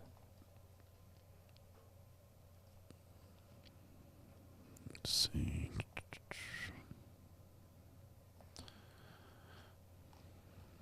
Trying to catch up here. Are we covering BK trial RA? We would love to, Alice in Wonderland. I would love to actually cover it in person in Idaho, using some heavy equipment to live stream, so that we're not dependent on anyone else's stream. So we can take the stream straight from the pool feed and send it straight to YouTube. And just have a clean feed that I can control. That's what we'd love to do. But we're still waiting to see, because if the judge requires it to be delayed, then it's given out as a file, and it's not the same. It's not as easy to handle that way. Barbara says, I wonder if the jury is close, if they could ask to go later tonight, or do they have to break at 5? The judge has said he's keeping the 5 o'clock schedule. And right now, you have to realize he had the entire month booked all the way into early August for this trial. So they are way ahead of schedule. He has nothing else on his docket, and he has no work to do. This is as close to a working vacation as the judge gets. So I don't think he has any incentive to rush this along to a conclusion. So I think he's going to say 5 o'clock and break. Still in verdict watch. Yes, Amanda. Just got home from having to work in the field and expected a verdict. You and me both.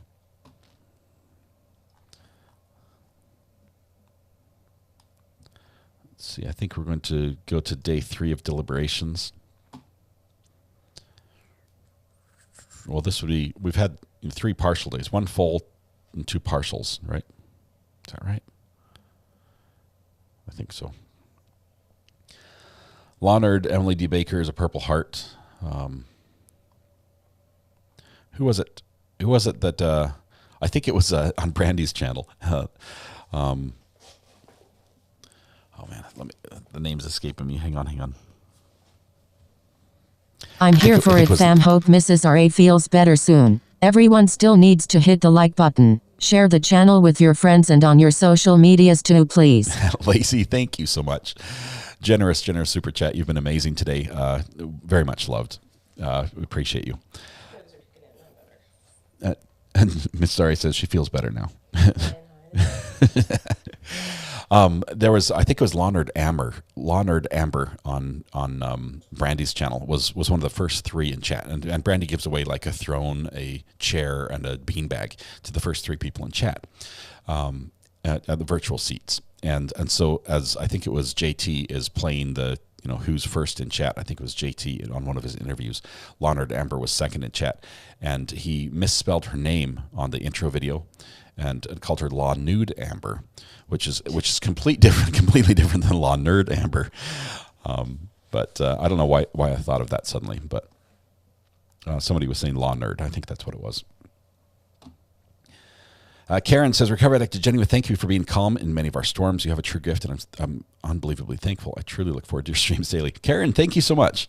I appreciate that. I love being here with you guys. You are absolutely amazing. This is the best community on the internet to watch true crime with, and it's because of you. It would not be the same without you.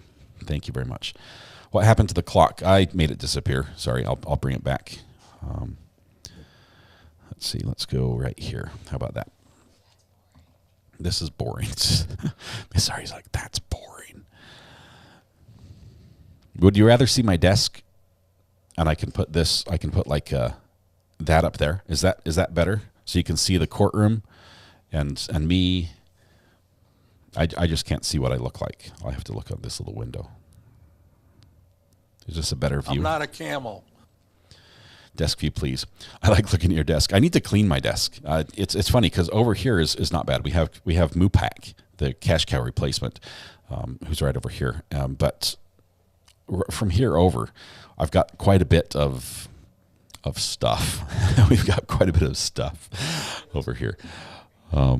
It's not junk. Everything is important. I mean, I have 2 of these. I've got 2 Cat 7 female to female extension clips.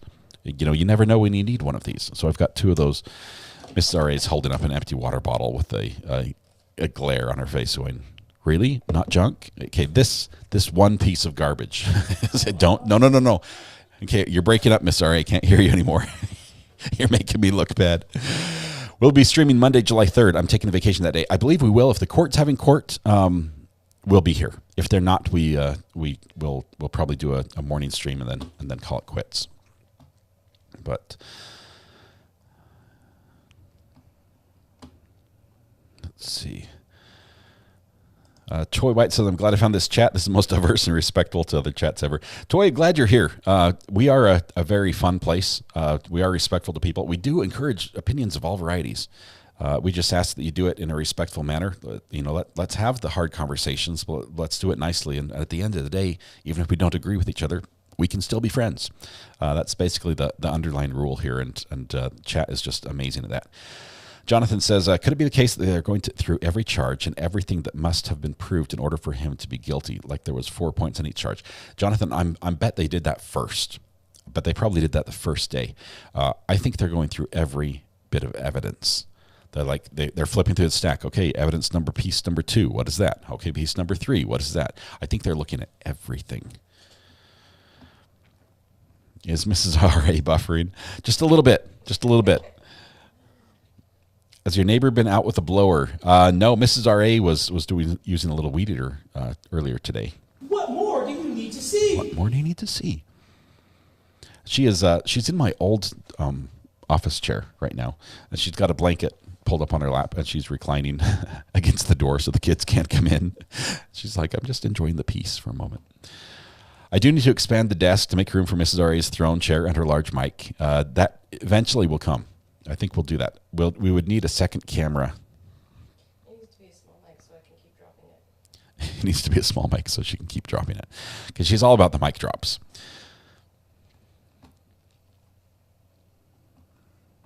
Miranda, that's awesome. That is wonderful.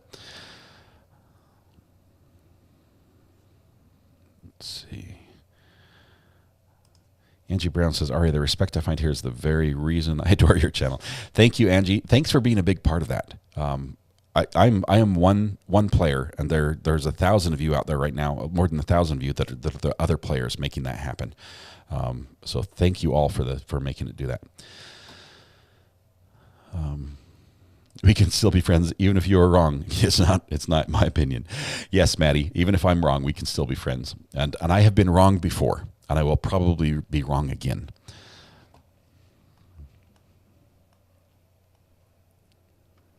We now need a camera. Mrs. R.A. Fund. No, we've got plenty of cameras. We could do that. As a matter of fact, I could fire up this guy. The image you're seeing right here, this whole image is one of these cameras, and I can connect this one. I have one more port on my 8-port input where I could bring in a Mrs. R.A. cam. Like an Eagle cam. No, stop. That was a bit of a stretch. I think I pulled something. So we've got a little tripod right here, a little mount we could set up. Put this one right here. I need the screw to tighten this down. But we could do this. We could get this all set up and plug it in. And it could even be Mrs. Ari. She could even hold it, and she could show off all the parts of my studio that I'm not as proud of, that are not as clean as they should be right now. But yeah, we could make that happen. Because he's the guy. Let's see. Jonathan says, lots of scenarios. I'm between guilty and not guilty. I see why people say he should have done more, but I also understand the tactical duty he had to protect those outside as well. If you can see the tactical duty that he was doing something outside, he was protecting people from the threat of death, serious bodily harm or death. And at that point, how can you say, but you didn't protect the other people? How do you choose? Amber used the analogy that you've got a grease fire and a curtain on the fire. Which one do you put out first, the curtains or the grease? How do you choose which one you save, which one you protect, and how can you be charged for not doing the other one? It's a catch-22. A good point that may be what people are struggling with in the jury. You're talking about stuff that is not relevant. I heard most of that, and then I heard Judge Manning say you're talking about stuff that is not relevant. Alex stole it. Caper, we have both. We have really good people here on the site, and we also have some mods that are just incredible. I was kicked back, taking it easy. Okay. I was just saying that Jonathan may really represent exactly why there is a there's so many scenarios. Yeah. Mrs. Ari is saying, Jonathan, that your comment might be exactly what the jury is struggling with right now, trying to find a solution. Where is, let's see. Let no Mom got a Free ZA go shirt. I'll send a pic to the burner tonight. I'll watch for that, Dinah Do. I guess my point is that he would have been damned if he did and damned if he didn't. Personally, on my side of things, if I was a juror, I would have voted not guilty in this case. It is catch-22 a little bit, because Bring the jury. Some of what he did, I would say, was very good in what he should have done, even while he was not doing some of the other things he could have done, which might have been better. And I say might because we don't know how it would turn out. We are fairly like-minded. I will say in this case, in this particular case, we have a group of people Are we going to address subject matter who jurisdiction? have agreed to just be very quiet because they feel like they're the minority on this, where they feel that there's cause to throw the book at him in 97 years is right. And I'm not saying these people are wrong. They think they look at this differently than I do, and that's fine. That's okay. But we do have a quiet minority here, which is probably bigger than the polls reflect about the guilt, and it's probably going to be higher to the. I would say as high as 20 to 25% of the people out there who are watching.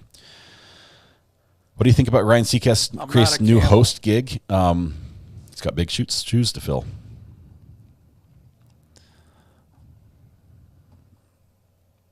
Is that correct? He's the guy.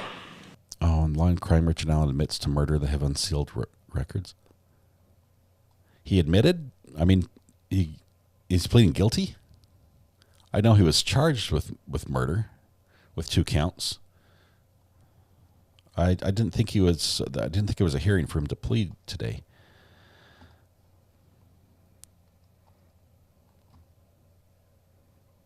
Okay.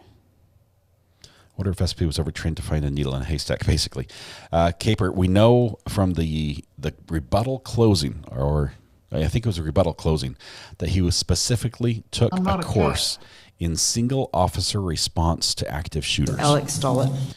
And that basically is this exact scenario. Now, any course you take is not going to be subject matter jurisdiction? specific to the building, the location, things like that. There's going to be variables that he couldn't have planned on or prepared for. But he, as far as being prepared for being the only officer responding to a shooter on campus, yes, he was trained.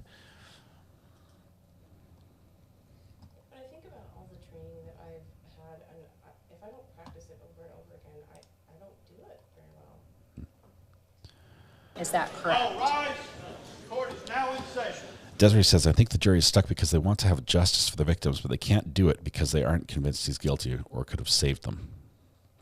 So they have the dilemma of, in my heart, I want to say not guilty because I don't think, he could have done anything. But I have to go out and do that with the family members looking at me who still every week, every day, go to the cemetery and place a flower on a tombstone of a child. There's that dilemma that they have to justify. It is wrong to connect those two ideas. We shouldn't judge someone. We shouldn't charge. Scot Peterson did not shoot anyone. Okay, and arguably that's the problem.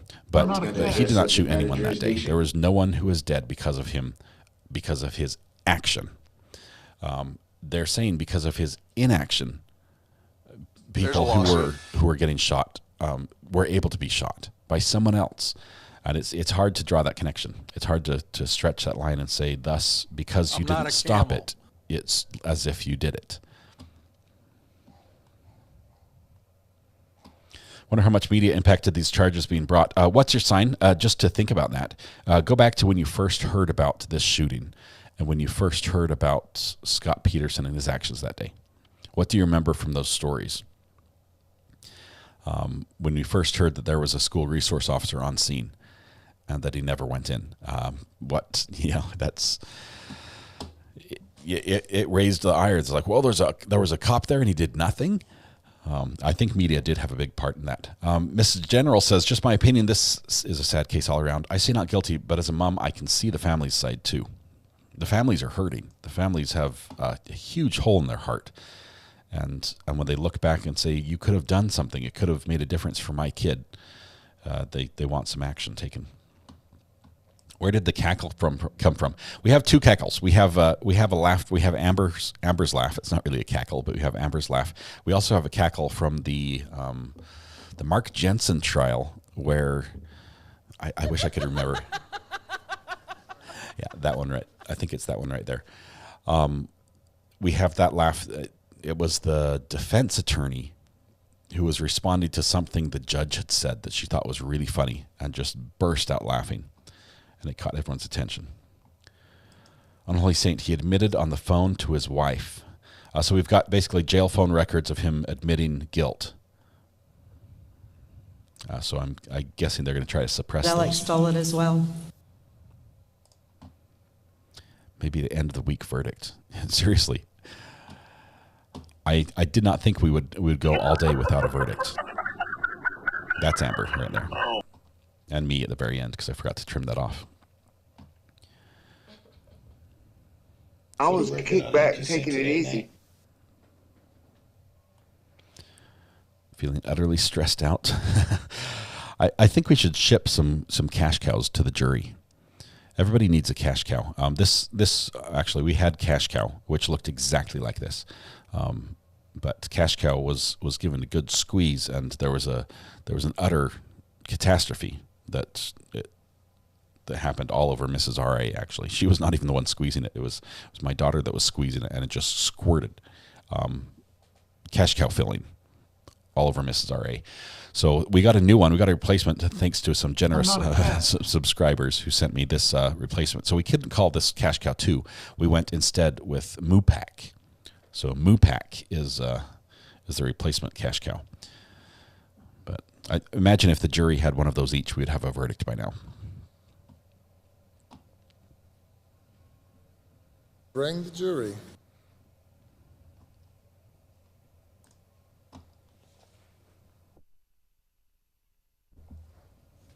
Just like the cash, please. You can keep the cow. KT, I hear you. I feel your pain, my friend. But the cow is where the cash comes from. You need both.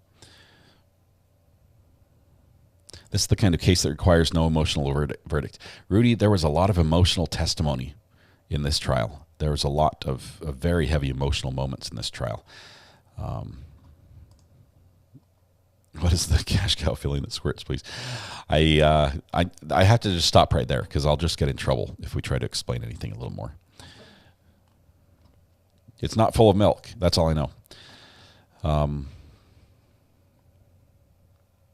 lot of people are thinking it's a 5-1 holdout situation. 4-2 says Mrs. Ari. I'd lean 4-2 because if it were 5-1, I think we would have the jury coming out and saying, "Your Honor, we're trying, but we've got one person that just won't come around." If it's 4-2, then basically one person switches their vote and it's 50-50. Vanna White did hire lawyers today. I'm not sure if this is a joke or what.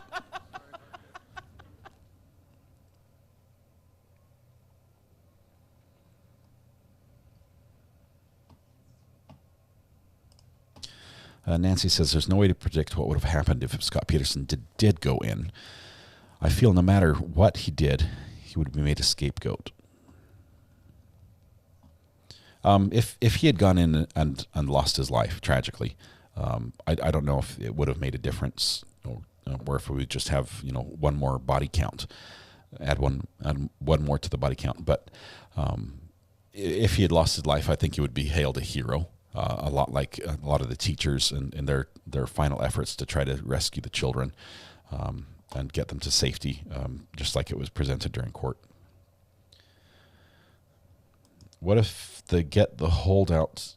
Okay, Weather Watch says, what if they get the holdouts to finally agree, and then when it's time to pull the jury, we get real drama? Oh. When you're talking about polling the jury. Polling the jury is something the judge typically asks at the end of the trial. Not always. Some states do it a little bit differently. But at the end of the trial, they read the verdict and they say, "Is this so say you one, so say you all?" And they're like, "Yeah." Everyone says yes, and or no, and the judge will say, "Should we pull? Do you want me to pull the jury?" And the state, if they've got a guilty, they're going to say no. If defense says yes, and then the judge says, "Okay, juror number 1, is this your verdict?" And each person has to put their voice on the record and say, "Yes, this is it." And that would be a real drama if one of them said, "No, that's not my verdict. I don't feel that way. I was forced to agree." I think 5-1 they can say, I think they can sway the one. Could be 3-3 because there's 3 men and 3 women. You think it would be divided on gender lines? I don't know why this case would do that. Can we see the James and Cynthia footage tomorrow, perhaps? VC, I'd have to get some help from people who can tell me when it occurred. We'd have to go back and look at the calendar to see when it happened so we can dig it up. Where did the Bring the Jury audio come from? Bring the Jury is from the Alex Murdaugh trial. That is Judge Newman in South Carolina.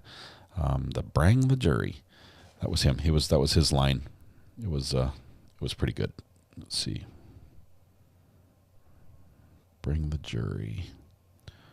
Looking for it.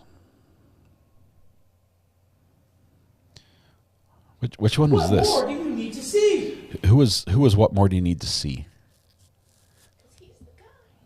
Because he's the guy. That's the same. We can tell that's the same courtroom. I don't remember that one for some reason. It's escaping me. And now Murdaugh stole it. According to what I read, Vanna White says she hasn't got a raise in 18 years. 18 years with no raise. Why is she still working? Is she under some like slave labor clause contract? If I didn't get a raise in 18 years and was working somewhere where I was not feeling like I was a valued employee, I would work somewhere else. I would leave. It was the Family Feud trial, the Bleefnick trial, because he's the guy. She makes $3 million a year. Okay, so maybe it might be hard to find another job that you can just slide into for $3.25 million a year. To get that little pay increase, the little bump. But $3 million is not shabby for standing there and looking pretty.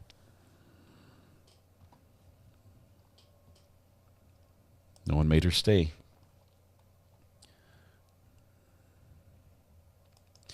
I think there should have been a change of venue. In this case, the Scot Peterson case, I'm surprised they didn't. I'm surprised we didn't get a change of venue.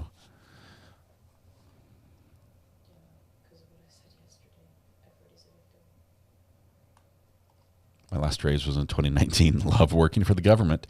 Eddie, I worked in a really fun job, security clearance, IT. It was times it was very fun, times it was boring. I would say it was more fun because of the people I worked with than what I was doing. I liked the people more than I liked the computers. But I worked in a job where we had a mix of contractors and civilians, and the civilians are paid directly by the government. The contractors are paid by a company that was hired by the government, and so the benefits or the perks of the job were completely different, even though a lot of times we were doing the same job.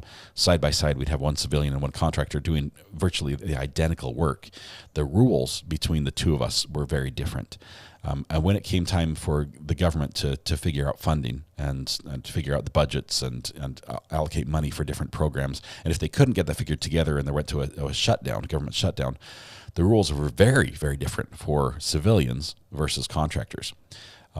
And civilians were not allowed to work, but contractors would still have to. So the contractors had to do all the work when the civilians were left home. The civilians were not getting paid at all. And so contractors were working their butts off, covering both shifts, covering all the workload, because the same job still needed to be done.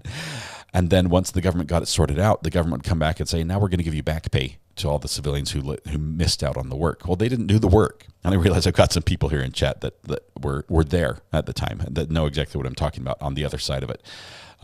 But they didn't do the work. We did the work as contractors, but we had a contract and we're not paid any extra for what we did because we were paid on a set salary. And so we had to do our work plus the work that would have fallen to our coworkers.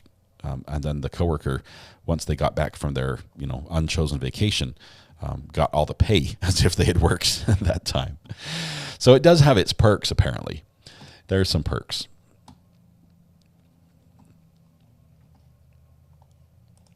Ooh, Carl comes with the heat.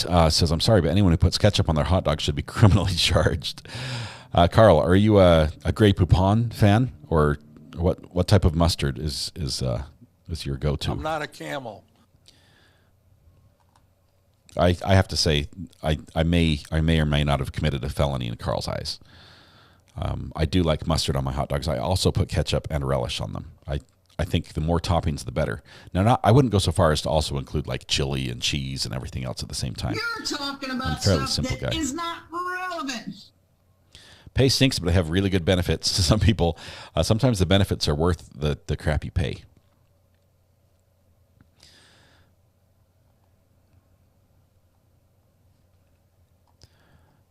I can turn a lot of letters for $3 million a year. I would turn all the letters for $3 million a year. That is great money. A slaw dog. I have to draw the line there, Jenny. Jenny, let's not go there. Because I think it's not actually like coleslaw. I think it's more like kimchi is what it looks like, which is not good. Kimchi on a hot dog. I'm gonna have to. Let's see. Matthew Harris says, I'm going to have to advise you to invoke your right to remain silent. Remember what we talked about. No more felony confessions, even for hot dogs. All right. I was speaking facetiously there. It was not actually my experience. How do I backtrack, Matthew? Is there anything I can say that makes what I confessed to about the hot dogs not condemn me in court? It's great money for North Carolina, but it's true. North Carolina has the cost of living is not extremely high unless you're in certain areas. Oh, I have to not recall. I don't recall. Don't recall what I said or what the question was. Dutchie says, Recovery Addict, don't you agree when there's an active shooter, one single cop should wait for backup? Otherwise, he's like a sitting duck. Dutchie, that was our philosophy before. Look at Columbine. That was our philosophy during Columbine, right?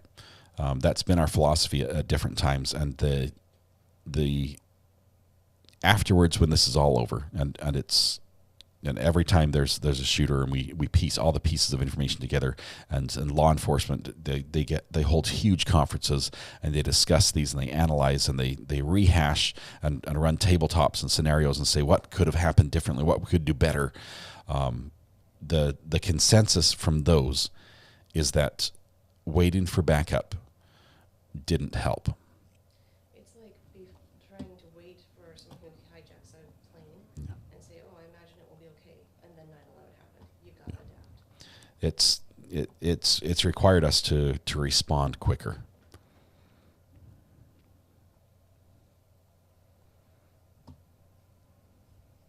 A skunk dog has chocolate and fluff. Kitty, I'm not even sure I want to know. A skunk dog, that's no good. All that hot dog talk was just parody. That was the skit we had practiced, Matthew. Did you hear me recite the lines you had written for me about putting ketchup on a hot dog? Did I do a good job? Bring the jury. Does that help? Whoa. Hey, guess what we have? We have movement in the courtroom. We have movement. Unfortunately, it's 5 o'clock, so it just means it's the end of the day. But give us just a second. Focus. Alive and well, thank you. We are. This is not verdict. The counter. Let's keep the counter going here. Let's keep it as channel 2, and then switch to here. Okay, counter's still going. Jury's still deliberating currently.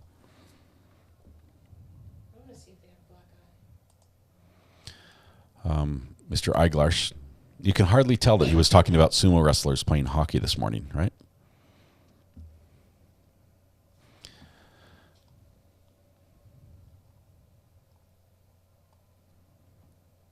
We've got the purple tie.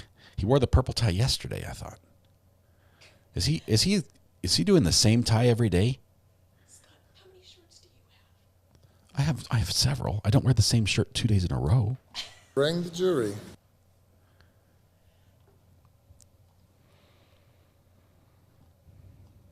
Six minutes left, not looking good. Right. They're calling everybody together right now so the judge can say it's time to go home.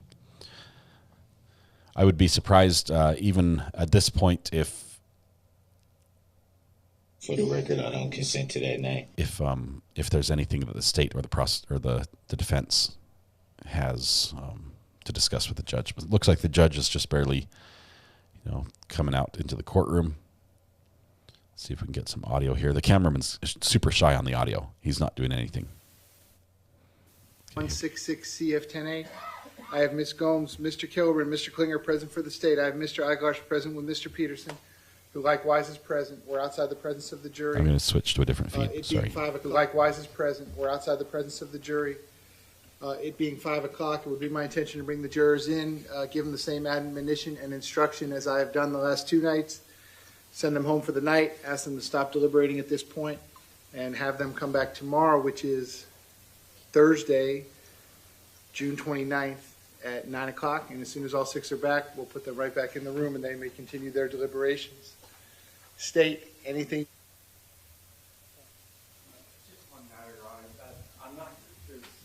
Nothing has happened that's been done wrong or any complaint in this doing. It's just. What more do you need to see? Nearby them, to not to look at them, or at least try to stay away from them. We've been informed that in the parking garage, the jurors are trying to get to the cars, and there's been defendant or his family members have been near the elevators, and the jurors are there trying to get onto the elevator. So again, we just ask that the court remind all parties to be mindful of when the jurors are in the case. Okay, I'm sure everyone will heed that. Defense, anything you need me to address? Okay, please bring the jury back in. So we basically just said, hey, we've had family members of the defendant be hanging around areas where the jury is exiting, around the elevator and things like that. And so he's like, I'm not saying they did anything wrong, but can you just tell them to leave them alone and stay away? And the judge is like, I'm sure they will.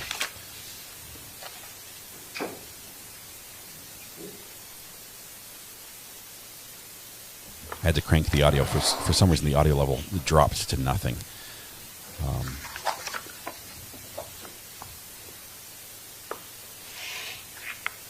Why all the police presence? This is just regular bailiffs. They usually have 3 to 4 bailiffs in the courtroom, taking care of business, so to speak. Yeah, Scott's when the prosecution was saying that Scott's family had been, hanging around the jury, he definitely gave a questionable look, like, what? Let me see if we can zoom in on his face here. There we go.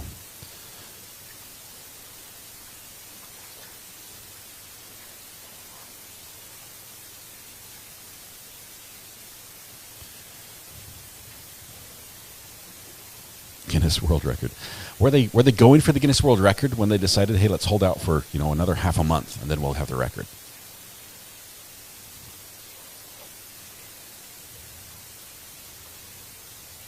Looks tired. Everybody, I think, is emotionally drained at this point. No verdict. We're just ending the day. The jury's actually been instructed to stop deliberating.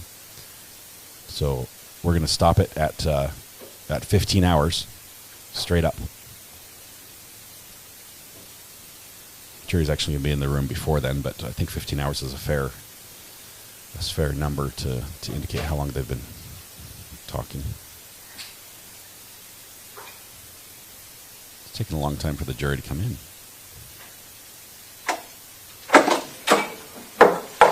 Who is it? Jurors entering. Come on in.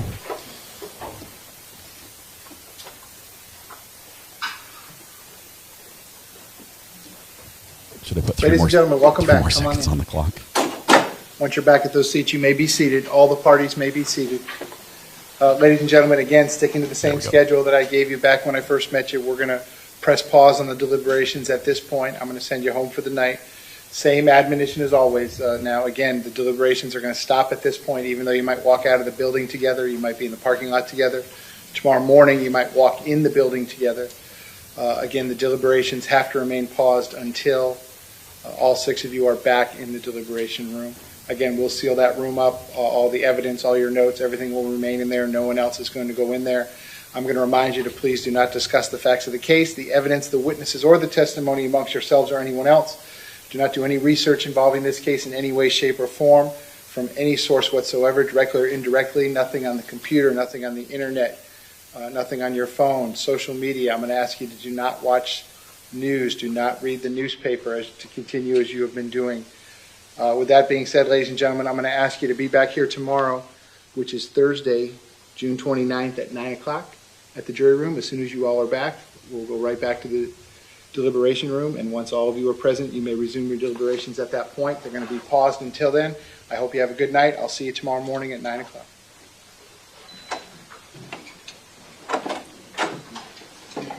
The state was hoping for some sort of admonition to tell people not to talk to the jurors, but it didn't happen.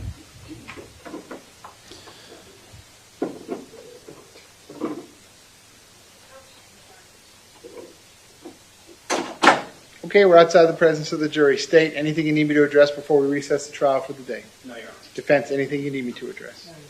Okay, so the trial will be in recess until tomorrow, which is Thursday, June 29th at 9 o'clock. Division FX will be in recess until tomorrow, which is Thursday, June 29th at 8:45 a.m. I hope you all have a good rest of your night. All right, Madam Court Reporter, that is it. That is it. That's how the judge signs off. Let's see, no lavender suit. We did get the lavender shirt from the prosecutor there. Mr. Peterson. They he was looking pretty intently at the jury as they were in there, just seeing if he could get a read on them a little bit. Mr. Eiglarson and Mr. Peterson talking it over. Several head shakes.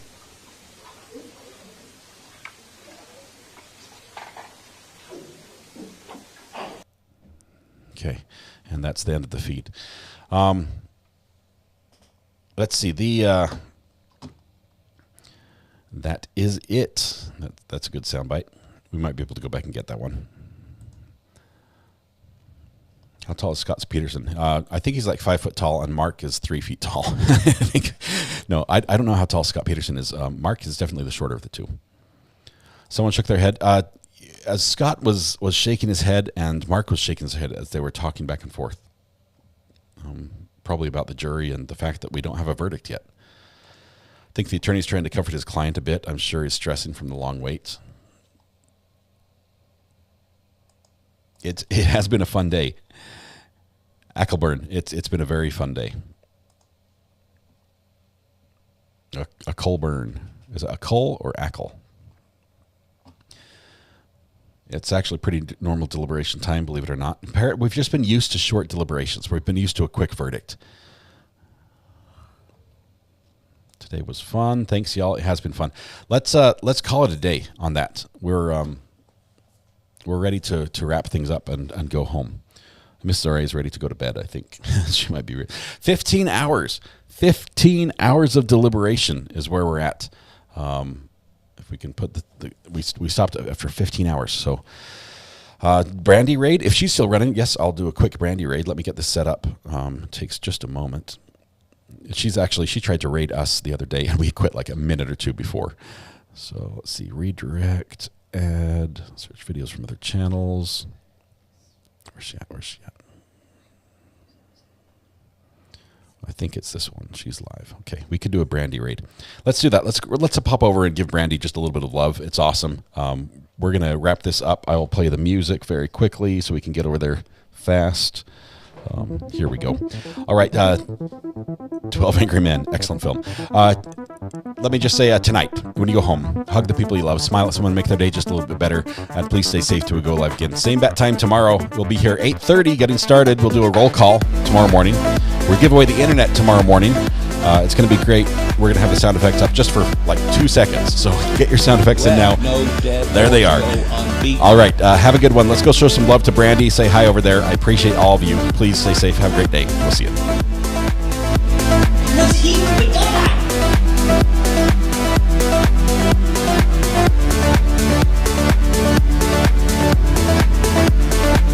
Now I'm Murdoch Stolen.